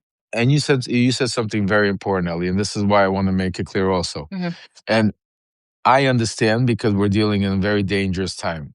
And if Michael Cohen, and I understand that he probably has some things that he's scared of because of Trump being in such power. But my problem is, if that's the case, get off of this platform. Stop running around and playing both sides, and that you're going to save them out. I respect you. If you're worried that go hibernation, go do your thing. Let the you don't want, but don't come on here, attack people like you, attack people like Zev, attack people like Patera, do all of this stuff, make these shows, that's why it kills credibility from when you want. That's why, like I said, why does Zev have to have 17,000 subscribers? He should have hundreds of thousands, because he's breaking news. It's because you have people out there that are, and so we're not causing this war. So, the Michael Cohen sycophants that attack me and say, oh, you guys you guys just like the Jerry Springer shows. You like to, to go on there and hear regurgitated stuff, and you enjoy it. God bless you. That's your prerogative. I don't do that. We don't have those shows. I'm not, I'm not Donald Trump, and I'm not Michael Cohen. These guys, there's a reason they were together for 14 years. I always say that to Michael's face. I said, there's a reason you guys have been that close. He imitates him. They're very close in the way they think. And the fact that Michael, that's still, I can't similar reaction and anger to hide things, right? Where he gets angry, and he puts up a big front. Yeah. Right. That's the whole thing. If you take a look, is when they get confronted, they're like aggressive, and that's what Michael Cohen. That's why they were together. He was his fixer. He was his pit bull. People seem to forget, because of the Stormy Daniels stuff, that Michael, it was not the sweet little guy. Michael would go at you and rip your heart out. Michael, trust me when I tell you that if you would have known Michael before he went to prison, you wouldn't have stood next to him. Remember, this is a guy that would want to he would probably still take a bullet for Donald Trump if he gave him a pardon. So I'll put it that way. That's my feeling. But that's nothing bad about Michael. I mean, it's just, that's who he is. But again, let's not keep riffing on Michael. We are going to do an official show. We're going to give him an official invitation, and we're going to I'm going to ask Midas to put it on their platform, so we could get the most viewed audience of it. And they're also welcome. We'll ask Waj if he wants to come. We could have a very big panel. Invite Aaron back so we can get a redo. We'll get us all on the same thing. I don't. I want everybody to leave Aaron out of it. All right. Aaron, unfortunately, because of these assholes and all of this, me and my son Aaron are not speaking right now, because it's like, I'm sorry, dude. And I love, I love him more than anything, but he's now put in this weird position, so it's hard, but he's a big boy. We will get through it. God is good, and the truth comes out and everything. And like I said, he might be pissed at me right now, but one day he'll thank me, because he does not need to be associated and doing interviews with Michael Cohen. He has his own platform. He needs to go and continue doing what he's doing. He's doing an incredible, great job, and he doesn't need anybody. He needs to be the independent journalist that he is. That's my. I got a question for you, Zev. This is and people have asked us a few times, so we'll consider this to be one of our first questions. What happens with Unleashed? What happens with some of the podcasts that you do with Michael? Like, have you guys spoken since, and what's the plan for some of the content that you do? We have not spoken. Michael has texted me a couple of times, honestly, truthfully, that he said, please, you're my brother. We are, let's speak. Let's make this up. And I did not respond to him, but I will respond to him. Say, Michael, I said to you, and I'm saying, I definitely am not blaming you. And I hope I will be the first one to apologize to you in front of everybody. I'll be the first one not only to apologize, write a letter, do whatever it takes to apologize and say, I'm sorry for whatever. If I cause you any grief by what I'm doing now. But I truly do not believe I am, Michael, because I truly believe you, and I, not that I believe, I know for a fact you know a lot more. Me and you lived in that world. We know the same people. You know, we know what's going on, and it is what it is. And you know, and it's time to tell the truth. And the other thing I wanted to say is, Ellie, just make sure put a time slot. Everybody on Monday at 11:30, I'm gonna have. I'm not gonna mention a name yet, but one of the Epstein, the survivors' lawyers, with me as a special guest on Love Remembers. We'll also be talking about this stuff, trying to see how we could get more for the Epstein survivors. And there's going to be an incredible 11:30 show, and maybe so be there. So if there's anything you want to come up or help out or give any information to the lawyers, because it's part of the show is going to be part of how we could make sure to keep the pressure on and making sure that we get the full transparency of the files, and which we're not going to, but at least we could weave through the bullshit with the help of Ellie, Zev, and others, to be able to, like sometimes we might not get like the actual gun with the fingerprints, but enough circumstantial evidence is, like I said, it is what it is. The other thing, Ellie, if you could look into, very important, and this is the time frame, is some of my sources have been telling me to look into Trump and Epstein's relationship and emails with a Miss Teen beauty pageant. That there was also some sort of link to it, and and that's why I think Michael has a lot of fear also what's going on. So that's if you could probably a very strong link. Yeah. Right. Yeah. Well, exactly. And if you remember, there was a dude who was a judge on the Miss Teen USA panel who put out a viral video this last weekend, basically I'm trying saying, to get him. Yeah. I'm trying to get him. I already have people trying to figure judge. good. Yeah. Because he brought up a good point, is that it kind of leans into the stuff that Michael did or didn't see, or anybody around Michael that did or didn't see anything. There's like the Nancy Odells and the Billy Bushes of the world, everybody that was involved in Miss Teen USA, right? Is that you need to start having conversations with those people. There are no heroes in that circle of celebrities as well. People that have that information, right? Did you see that letter? Did you see the letter from Donald Trump to Vladimir Putin inviting him to the Miss Teen USA pageant from 2013? No, I didn't see that. I can't believe. Wow.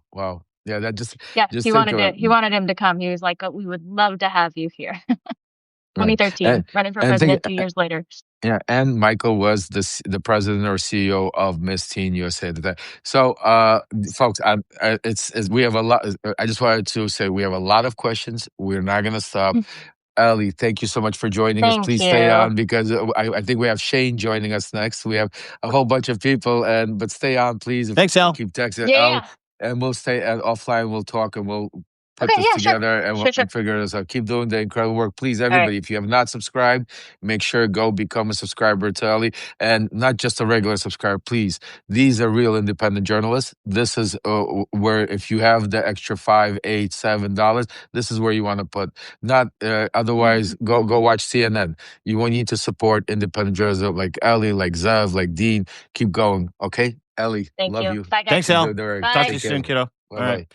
Yeah, you bring up a great point. People like Ellie, who literally just left her day job because people here have supported her to the point where she's the only person that's read pretty much every single, and she doesn't fuck around with these emails and documents. She actually puts them up and says, "Here you go. Here's what I've transcribed it all by hand." Right. So have a little bit of Ellie in your life, ladies and gentlemen. You need it for sure. Definitely. I was gonna say, hold on. Let's get Shane up next. Shane Urak, Firebrand. Shane. Yeah. Shane, dude's good at this. I like Shane. Shane has. We're gonna definitely. Shane's got some news. Yeah, Shane, can you text something so I can bring you up? For some reason, I can't. My Substack. So Shane, just write something in the message, and then as soon as I see it, I'll be able to click and bring you up. Let's bring Nick up. Meanwhile, while we're waiting for Shane, we'll bring Nick up. Nick Paro. Veteran Nick Paro, banner and backbone. Yeah, let's get Nick up here. He's a poet too, by the way. He's one of those guys that I found on Substack. I'm like, he writes poetry, and he's also trained to use any weapon on the planet. I like this guy. Yeah, Nick Paro, Not ladies and any gentlemen. weapon. Not any weapon on the planet. I can't use them all. I was gonna say, I'm gonna have Nick on tour with me, definitely. I will say I am a good shot. I was an expert marksman. When I was in the Army, I was 40 out of 40 on my M4, and I think it was 30 out of 30 on my 9mm. So I'm a pretty decent shot. Oh, you're hired. You're hired. Yeah, you're gonna. I'm a little stand right next to Lev Parnas around the United States of America for the next couple of years. Maybe I'll stand on the other side. I'll keep a little bit of distance left. I love you, my friend, but that seems dangerous. I love you guys. And I see Shane's also in the comments, so you may start seeing him filter in. Yeah, as soon as I see him, I'll pick him up and we'll absolutely. Because he's got a ton more breaking news and more important news because he digs into like the Kushner events, and I think you and I and Shane have talked a little bit about this before the show, and I messaged with Cheech that we need to get you guys together so you can get that information out there. And we don't pay enough attention to, by the way, we don't pay enough attention to Kushner. We started mocking him to start the show, and then we got sidetracked. But like the Kushner angle is like that guy continues to skate. So I'm excited to talk a little Kushner today. Oh, yeah. I really am. Shane knows a ton on that. And I think that's what I want to do, because when you texted me and we spoke, I think tomorrow, I don't know what Shane's schedule, we're going to go over schedule, but tomorrow, what's his name? Zelensky is going to be meeting with Trump at Mar-a-Lago. We might maybe do a special because I have some sources that might be sitting around there listening. So we might do a special tomorrow with absolutely. Shane. We'll see, and so everybody keep your alerts on. But definitely we're going to talk about it. And we're going to bring Shane up as soon as I see him here. It's a little delayed here. I don't know why the Substack is. But I wanted to bring Nick up in the meantime because Nick is another independent journalist. This is another part of what we talk about Substack when we talk about independent journalism.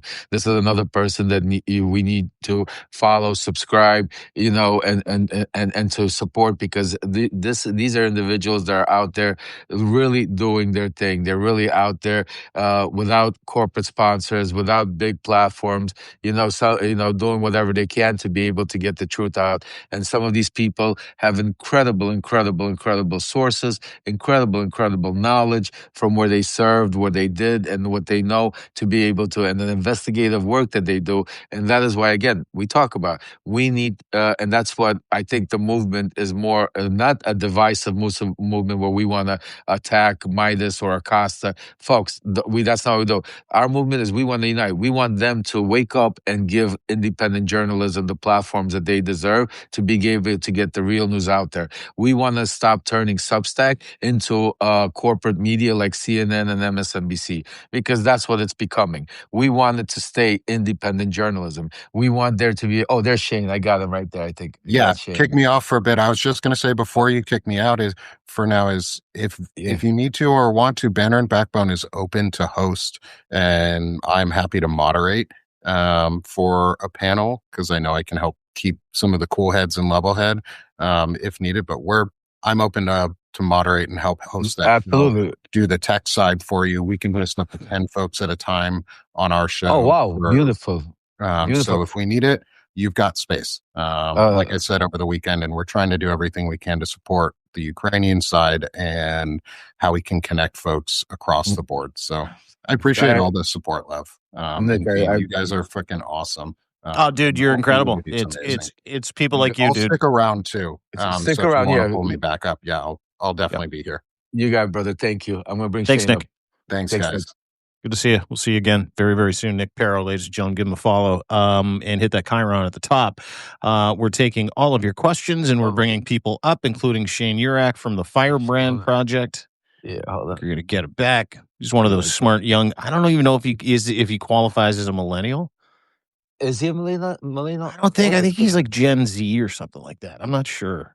I don't know how the shit works anymore. There's like boomers and there's Gen X, me.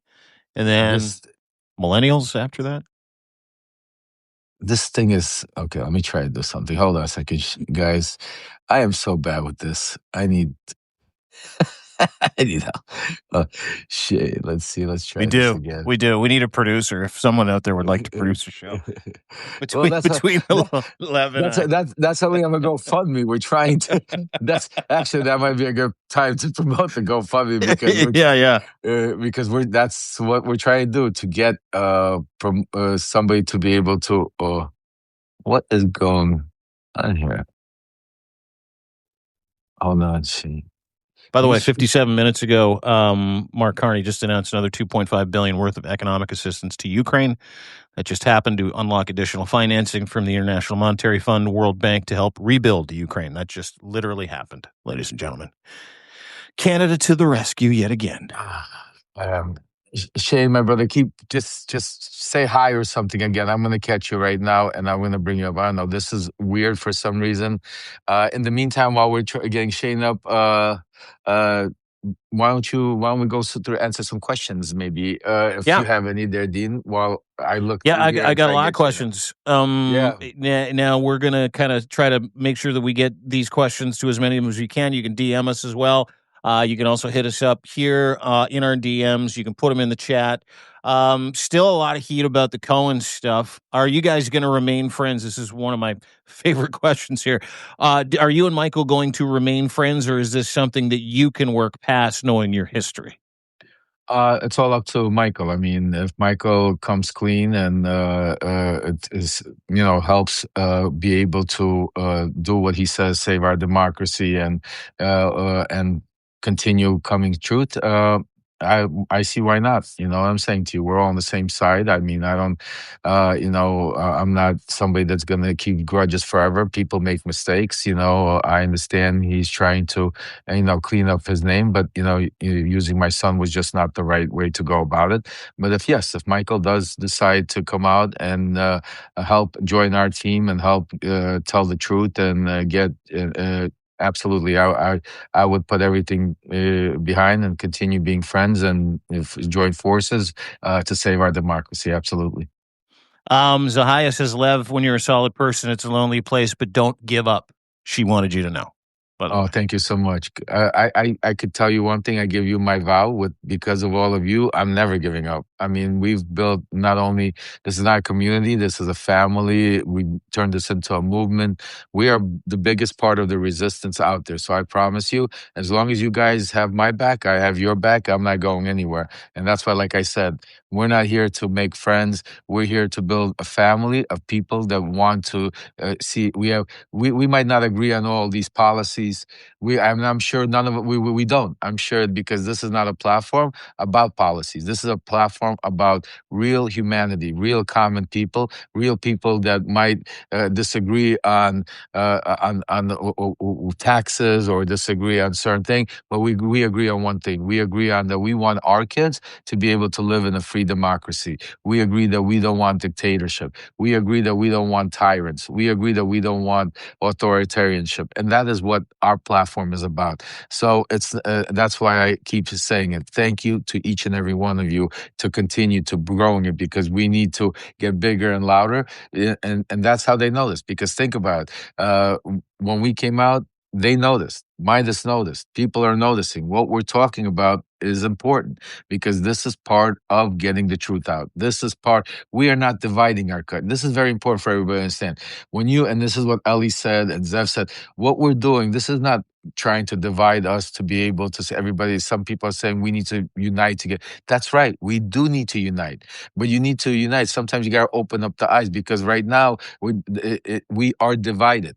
The fact that we're not talking, the fact that they're not reporting and using, the fact that all these big platforms that have millions of followers are not reporting on independent journalists, breaking news or independent stuff, that means we're divided. That means right now. That is what we're calling out. We're saying, here's the problem. I'm not saying like the problem is the people. I'm saying I found the problem. The problem is we're divided. We're not getting enough coverage because when they put when they put misinformation out there, they spread it like wildfire. We're trying to fight misinformation. The only way you could do it is if we're stronger. Thank you, Debbie. Stronger together. And that's what we're trying to do. So I'm just trying to open up people's eyes. I'm trying to say, Michael, wake up. I know you might be scared. I know you might have things in your closet. It might be tough to go into, maybe personal, business, friendships. And I understand that. That's why when I went to prison and I made the choice to go out and tell the truth, I lost all my friends. I lost my whole life. I had to leave everything behind because otherwise I would not be able to sit here and talk the way I talk. Because you'd have no currency. You'd have no currency in this conversation. I'd have to protect people also. I couldn't sit here and talk about this because, I'm still friends with this guy and I couldn't do it. That's why I had to cut all ties with everything I had and start life all over. That's why they say born again, kind of. I never understood what it means. It's really the truth when you're born again because you're starting fresh. That's why I don't care about talking behind the scene. I have nothing in my closet. Everybody knows everything about me. I have the documentary, the book, everybody. So I feel good being born because now I could be able, and that's why I'm saying to Michael, you'll feel much better. The truth will set you free, my brother. You know what I'm saying to you, and that's what I want him to do because I think he does have a lot of information that could help a lot of the stuff that's going on that can connect a lot of dots, but I think it would be detrimental in the world and the life that he lives in. And I understand that, but enough is enough. And like I said, we're at a point where we need to be able to save our democracy and to be able to unite. So this is a message of unity. And same thing goes for the Midas guys. Love them. I think, they could be doing such tremendous, much better work, but they need to get out of it. Nobody cares about going out there and interviewing Hakeem Jeffries. Nobody cares about you interviewing all of these, senators and congressmen. We see them on CNN. Why do we need to see them on you? Just think about it. What is the point of you going on? Jamie Raskin goes on CNN. A lot of people go to me. They say, like, how come you don't have like Raskin all this? Like, because I'm not a what's it called, journalist. I'm not. It's not a show for me. I'm not like sitting here. What am I gonna sit here and tell you? If you want to, he's just been on CNN. He's been on Fox. He's been on all of these, telling you what you want to hear. I'm trying to break news for you too. So I speak to Raskin and them off scene, telling them just like I tell you this because I want to be able to save our democracy. I'm trying to build a team of people to be able to strategically go out there and really take back what we're losing. People don't realize that they sometimes think that it's a show. They forget that we're fighting here, and they're like, oh. So that's why I want to say to you, folks, this is not for anybody out there that thinks that I'm trying to cause destruction or I'm trying to. Somebody wrote, one person wrote, oh, he's probably a Republican plant and trying to now turn the Democratic Party upside down. Folks, telling the truth should not turn anybody upside down. Asking questions, hard questions, should not turn anybody upside down. We should not live in any echo chamber. It shouldn't be left, right. We should forget those two terms, left and right. We all bleed the same. We all have, you could pinch, we all hurt, we all have a heart. We all, some of us don't use it. Some of us don't use our brains, but we're all human beings. And the point of it should be, right now, it shouldn't be about party. It shouldn't be about religion. It shouldn't be about a color. It shouldn't be about anything. It should be about one thing.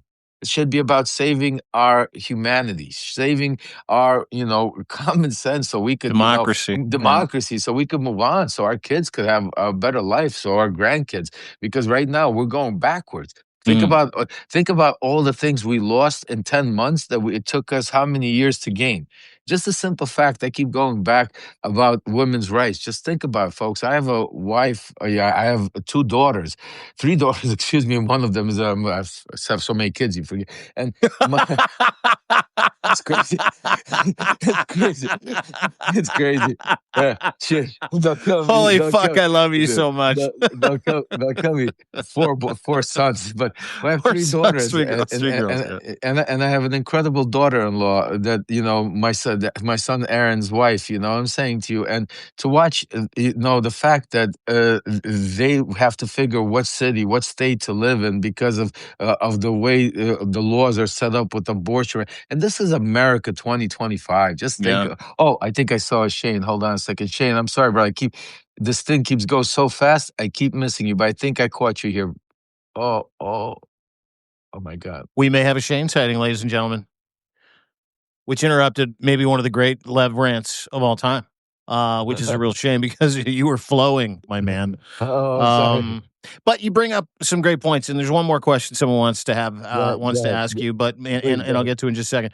But you bring up great points because you have nothing to hide. You put it on Front Street. Conversations that you have about conflict, whether it be with Cohen or Midas, you put it on Front Street. You have those conversations in front of other people. You don't shit talk. And when people have intentions to hide, it makes them kind of go into dark corners in their minds.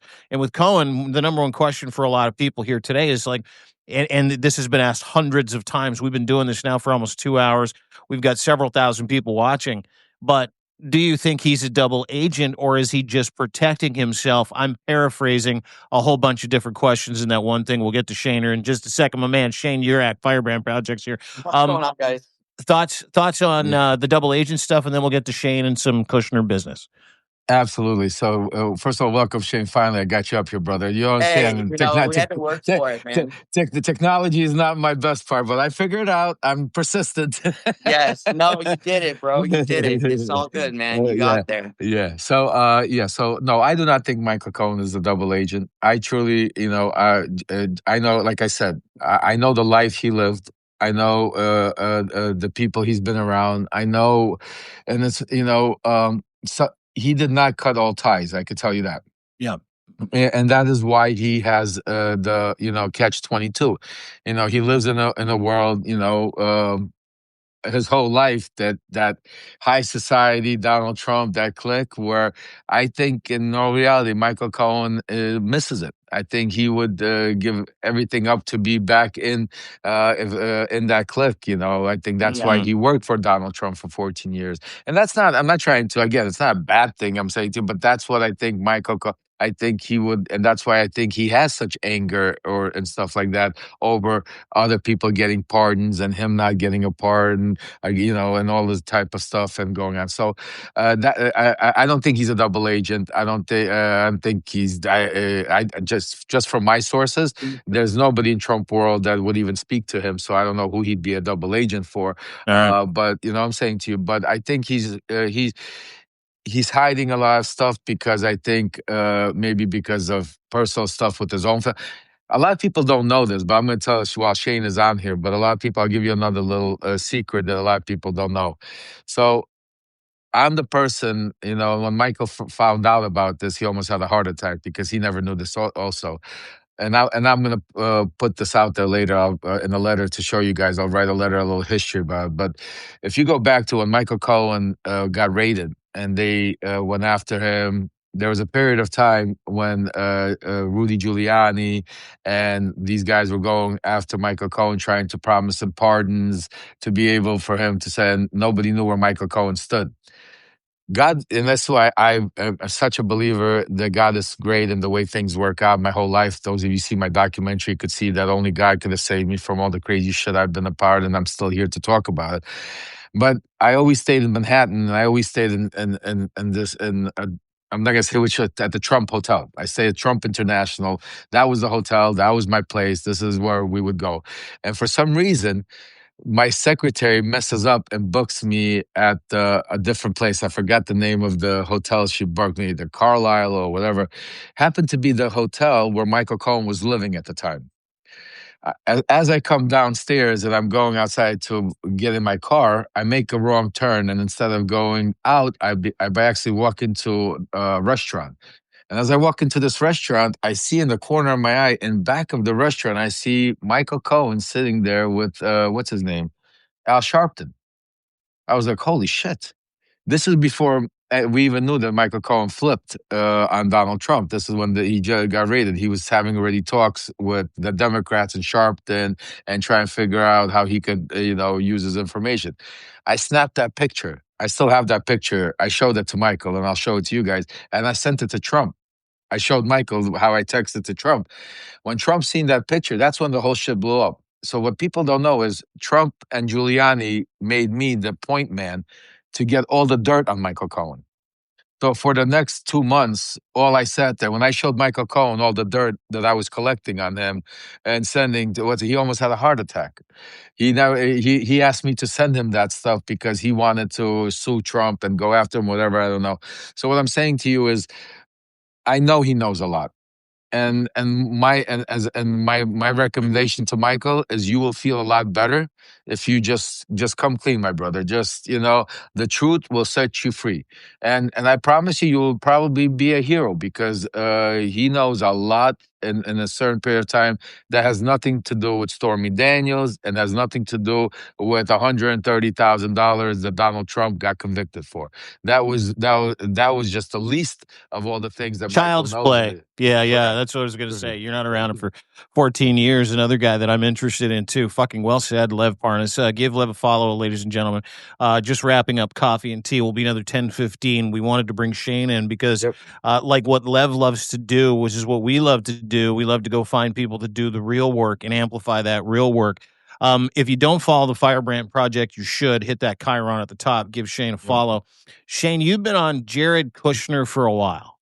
And I know that you have done several deep dives, watched a couple of shows where you've really sort of kind of lit a wick underneath the whole, what is Kushner's involvement with Trump? Why is he there? And what kind of individual are we talking about here? I find it interesting that we really don't know anything about him, other than what we know about him. But how boring is it to look into the life of Jared Kushner? I guess that's my question. To be honest with you, it's not boring at all. In fact, I think, when we talk about Jared Kushner,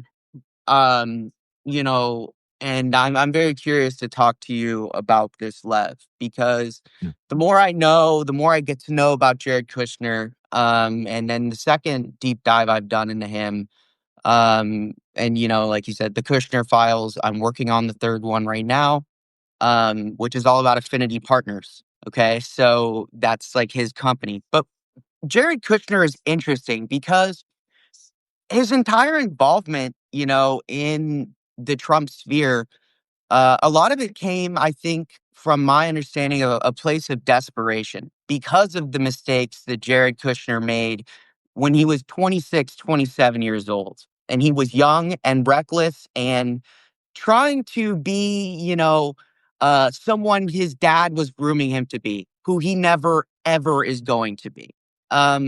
Understanding Charles Kushner is key to understanding why Jared Kushner is the way he is. Because they called Charles Kushner the Jewish Kennedy. The guy was he was a gangster. He was a real fucking gangster. And he ended up taking down his family. He tore his family apart. He blew up the Kushner dynasty because his family went to the FBI on him, on Charles. And Jared stayed with Charles. And Charles ended up literally hiring someone to tape his sister's husband with the prostitute banging a prostitute, a hooker, and released it as vengeance. Yep. Charles did like 14 months, I think.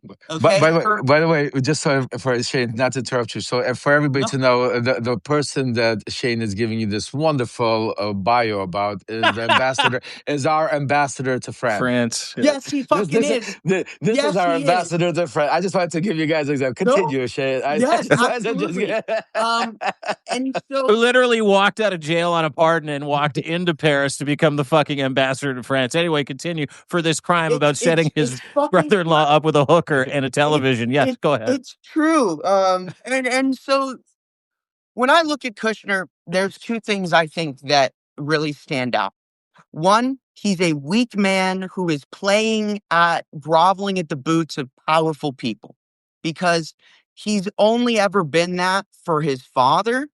And he doesn't know how to do anything else. And he wants to be a Charles Kushner. He wants to be a Jewish Kennedy, but he can't. Now, when you look at historically Kushner's involvement, going back to the blockade of Qatar, okay, and what that actually was about, which how he levied his influence, he got his practice to do what he does now, bailing himself out of a $1.8 billion fuck up to buy a 40 plus Manhattan skyline tower called 666 Fifth Avenue. Ironic as fuck. Yes. Ironic as fuck is that's where me and Rudy would always be on top. We would have is the cigar bar where what's it called where we would always meet and 666. Yeah. And so Satanic. You have to and you look at basically he buys this property in 2007. And then right after this property is bought, 2008 hits. By 2010, they value the property, which they bought with the majority of their own money, their own capital, as well as a $1.2 billion loan that Kushner had to really kind of, it was not, people weren't really willing to loan at the time because the market was bad. So that's what the Qataris screwed the most. Remember, that's where Trump got pissed at exactly. Yes. And so, basically Qatar, they were going to provide, I want to say it was $500 million. And then they were getting the rest. Kushner and Charles, they went to China. They actually talked to Dmitriev. I believe this was when they first were introduced to these Russian people, was Russia was looking into potentially financing this as well. This goes all the way through 2020, 2021. When the blockade happens. Well, they first met in 2017 in Saudi Arabia. Kirill Dmitriev and Kushner met. MBS introduced them at behind the scenes, and Witkoff was there with them, which me and you will go into, and we'll do a whole dive, and we'll do a special about Kushner. But while Shane is here, and since Kushner is his specialty, I'm going to give you some things to look into before we talk, and then when we talk, we'll go into more. So I'll give you guys a little story time with Lev. Breadcrumbs, story time with Lev, ladies and gentlemen. I love this time. Sometimes it comes with pictures from his phone too, ladies and gentlemen. So it's good.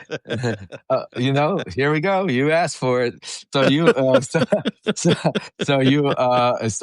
we had at some point. Okay, so let me take you. So there's this famous video cassette that my partner took of a dinner me and Trump were having, where I tell him get rid of the U.S. ambassador. He tells her to get rid of it, and that's what most people got out of that whole hour and a half. That 5 minutes out of the hour and a half video of the dinner. But in that dinner, we also, what a lot of media didn't pick up on, is me talking to Trump about cannabis, about me having Trump legalize cannabis, and Trump talking about nominating me to make me the head of the bipartisan cannabis committee. You also hear on that recording Donald Trump Jr. jumping around saying, "Hey, Dad, cannabis is better than alcohol. Yes, there's so many more deaths, but smoking pot is not as bad as drinking." I mean, I welcome everybody to go listen to that tape. What I'm saying. What would it be called? Like what would I search? Just I released it. It's the tape of where the ambassador, where Trump says get rid of the U.S. ambassador with Lev Parnas. Okay, got it. Yeah. Okay, I remember that.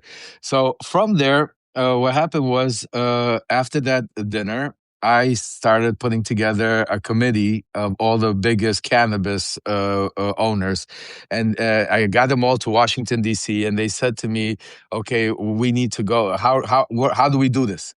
So I spoke to some people, and Trump told me, he goes, I want Ivanka to handle this. I said, great.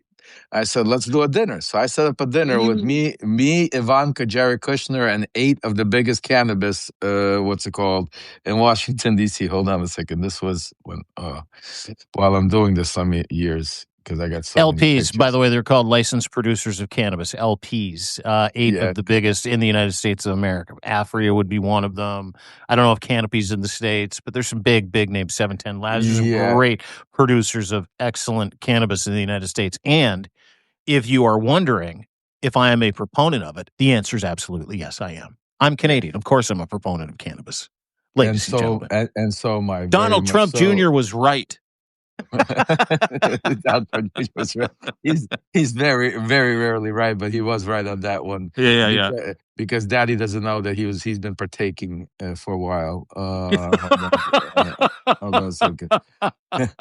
Yeah, and pot's the least of his issues. By the way, I just want to point that out. So this is one of the biggest cannabis. This is on the day of the cannabis, and this is wait. Oh, that's the cannabis meeting. That's Kushner and CEO. Yeah. Oh, there you go. There we go. Me, Kushner, Ivanka. This is right before our meeting going on. So this was October 10th. Wow, October 10th, 2000. Wow, this is so crazy. This was exactly a year to the day of my arrest, because I got arrested October 10th, 2019. So we had our cannabis meeting October 10th, 2018. So just to tell you, so what I was going to say to you is what you're seeing play out, and why Trump, the family is very creative. Trump right hand has always been Ivanka. Yeah. And a lot of people don't realize that in what they're seeing right now play out, what Kushner is doing, the real brains behind Kushner is Ivanka.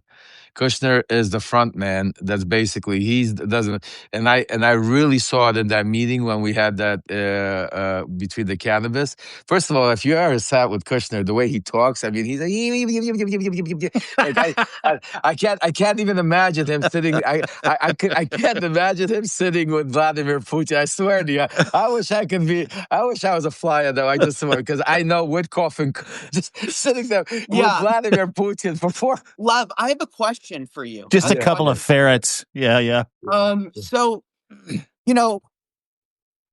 Richard Grinnell. Okay? Oh, know him very well. Richard Grinnell.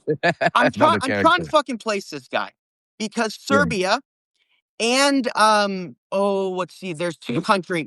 There's Serbia and Venezuela. He was also the ambassador to Germany. Well, but there's a picture of Grinnell, Kushner, and Ivanka. And I'm sitting there and I'm trying to figure out, because if Ivanka is kind of the right hand and Kushner's the Middle East, I guess what I would try and figure out is, because did you just see the Belgrade deal fell through in Serbia? They pulled their fund. I did. So you didn't. So that's one of the big things they've been doing over in Serbia, is trying to develop this former military base in Belgrade. And they passed legislation. They actually lobbied the president of Serbia, and they passed legislation to allow them to go around historical protections to do this. So it's interesting to see that, I suspected that Ivanka was a powerful part here, but Ivanka's it the makes brain. more sense going back to their marriage and then seeing how, Kushner can't wear the pants, right? No, she's the brains. She's the brains, and now she's staying behind the scenes because the image. That's why in the first administration she came out. She was there. She was the one. That's why you heard she was the common head in the, cool head in the situation. It was her and Kushner. And then in this time, you didn't see them at all. They disappeared. And that's why I kept saying, no, they didn't disappear. They're just in the background. Now you see them coming out. Now you see Kushner. You're going to see Ivanka come out more and more also. Now, if we do not win the 2026, if we don't get the House, that's why it's so imperative for us to get the House.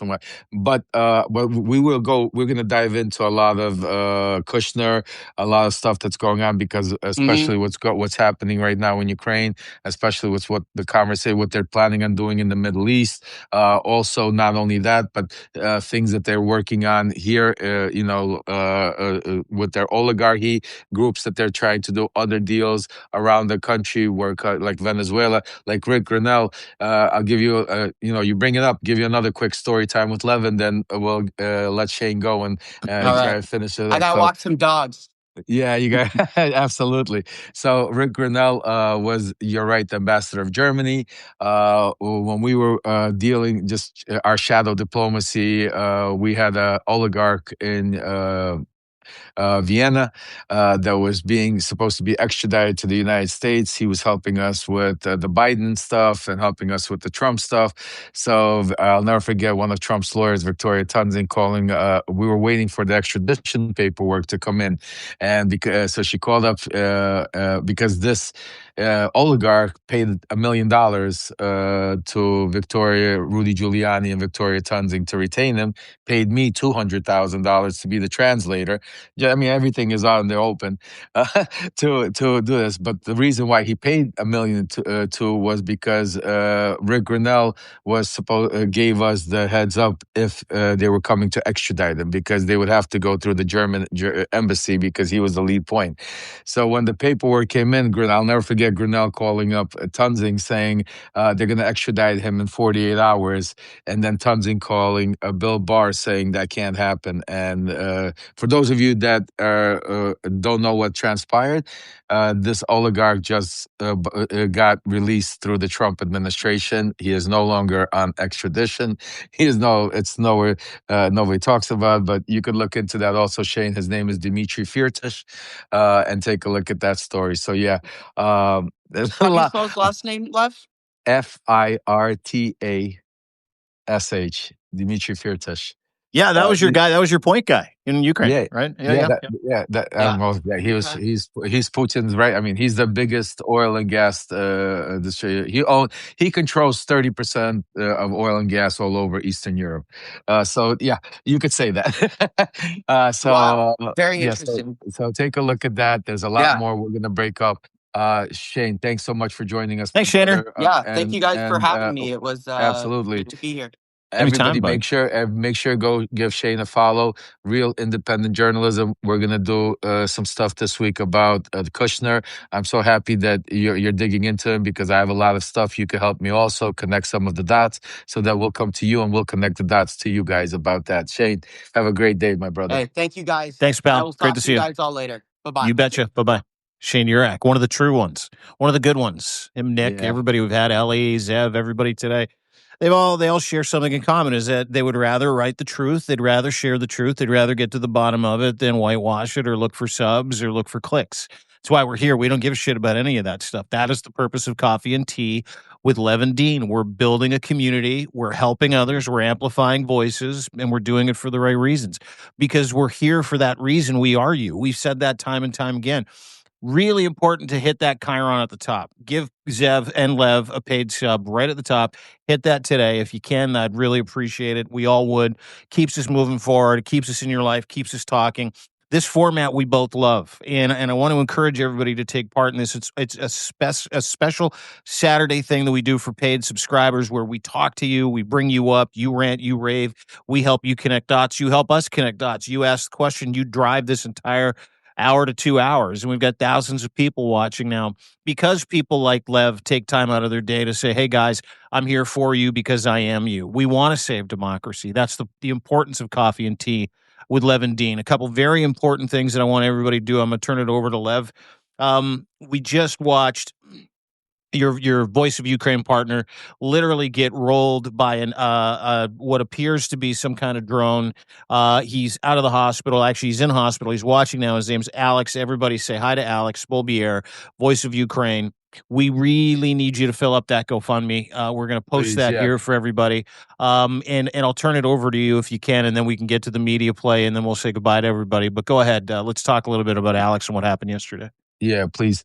So yes, please, folks. Actually, we're gonna hopefully. I'm speaking to his family. We're gonna put together a little GoFundMe for his medical expenses and whatever. I don't know what that is yet, so that's why we haven't done it. But for now, if you can, please continue supporting the. We have. I think Alex has 20 or something more generators left to deliver, and I know he's not going to be able to do it, but we have people on the ground that will deliver these generators.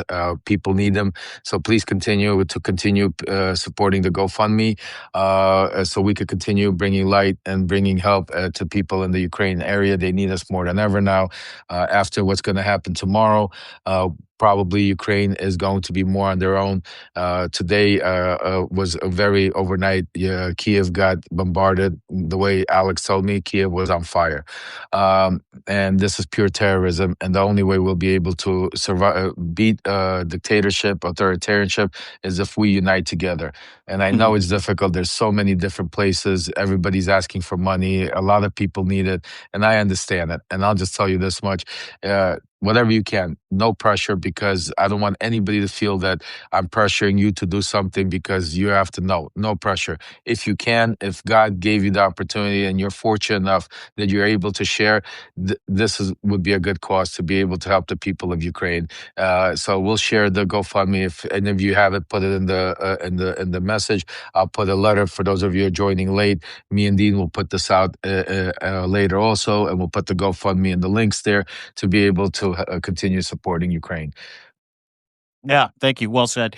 And of course, the media play, we're going to put both of those in there too. So what you can do is you can donate to either. Please, Ukraine top of mind. That's the most important thing. Whatever you do, whether you're a free or paid subscriber to us, great. But let's help the people of Ukraine. A very personal story. And if you go back to Lev's timeline, you can see, a real emotional please picture of Alex just after they got hit by that drone. And he's going to be okay. A couple of other guys are seriously injured, but we'll keep you up to date. If you could hit the GoFundMe, we'd really appreciate it. As always, Lev Parnas. Lev remembers, subscribe. He is number one in world politics for a reason, because he truly gives a shit. Absolute pleasure to do this with you every weekend, my friend. Every weekend.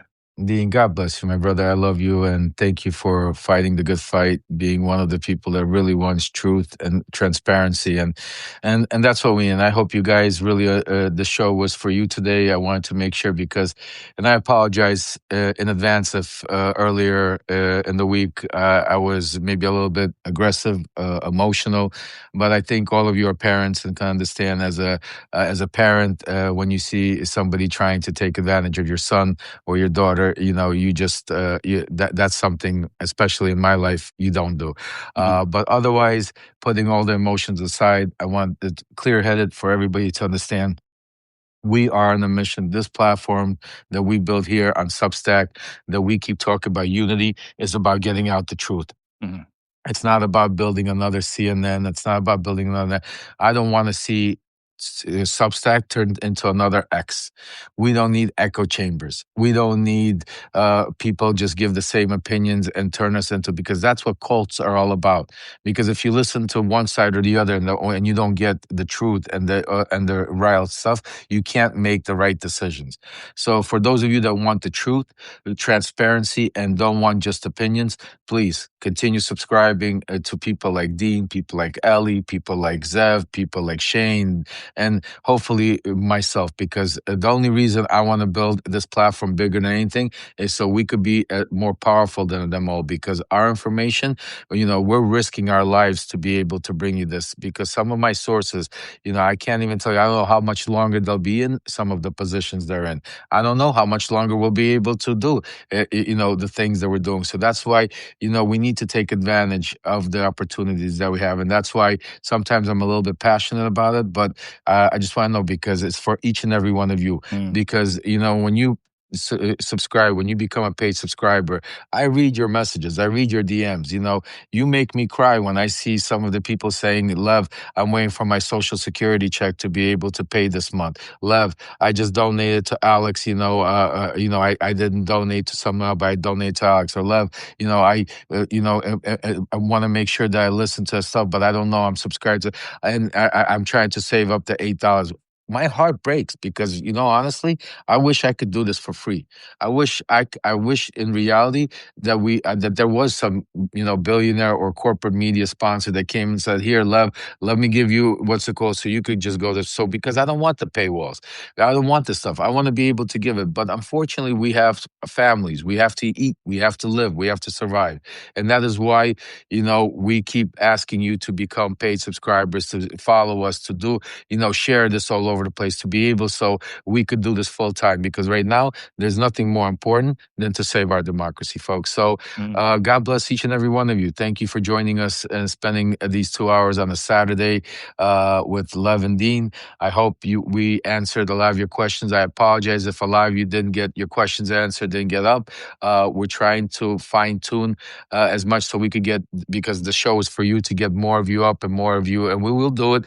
So make sure, we'll get you more questions up, more of you up here. Today it was more important to get some of these people, some of these independent journalists up here to give you, so this way you guys really got to see what independent journalism is and understand what our fight is for and what we're upset about. So when people tell you, oh, Lev is angry at his son, or Lev's not feeling good, or Dean doesn't know what's going on with Zev, or Zev is it, those are people that are, trying to, those are the shit stir-ups, because we're all healthy, we're all fine. We're good.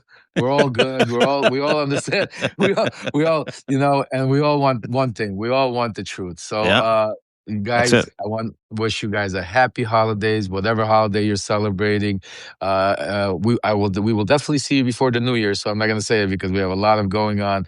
There's a lot of things happening, especially tomorrow with the press conference, with the meeting with Zelensky and Trump. So we're going to. We'll be in your phone all weekend long, ladies and gentlemen. Tomorrow and Monday. Monday, yeah, Monday's a big one. We have 11:30. Make sure I'll put it out there. 11:30. We have. And I'll put the name out and everything of the lawyer for the Epstein survivors, which is going to be a big show. You don't want to miss it. We're going to cover a lot of the stuff we're talking about now. And then right after 1 o'clock, we're going to do our usual weekly wrap up with me and Dean. So you don't want to miss that, because that's when we're going to wrap up all of this stuff over the weekend and stuff and bring it to you. So definitely put that on your calendar and make sure you put your notices on.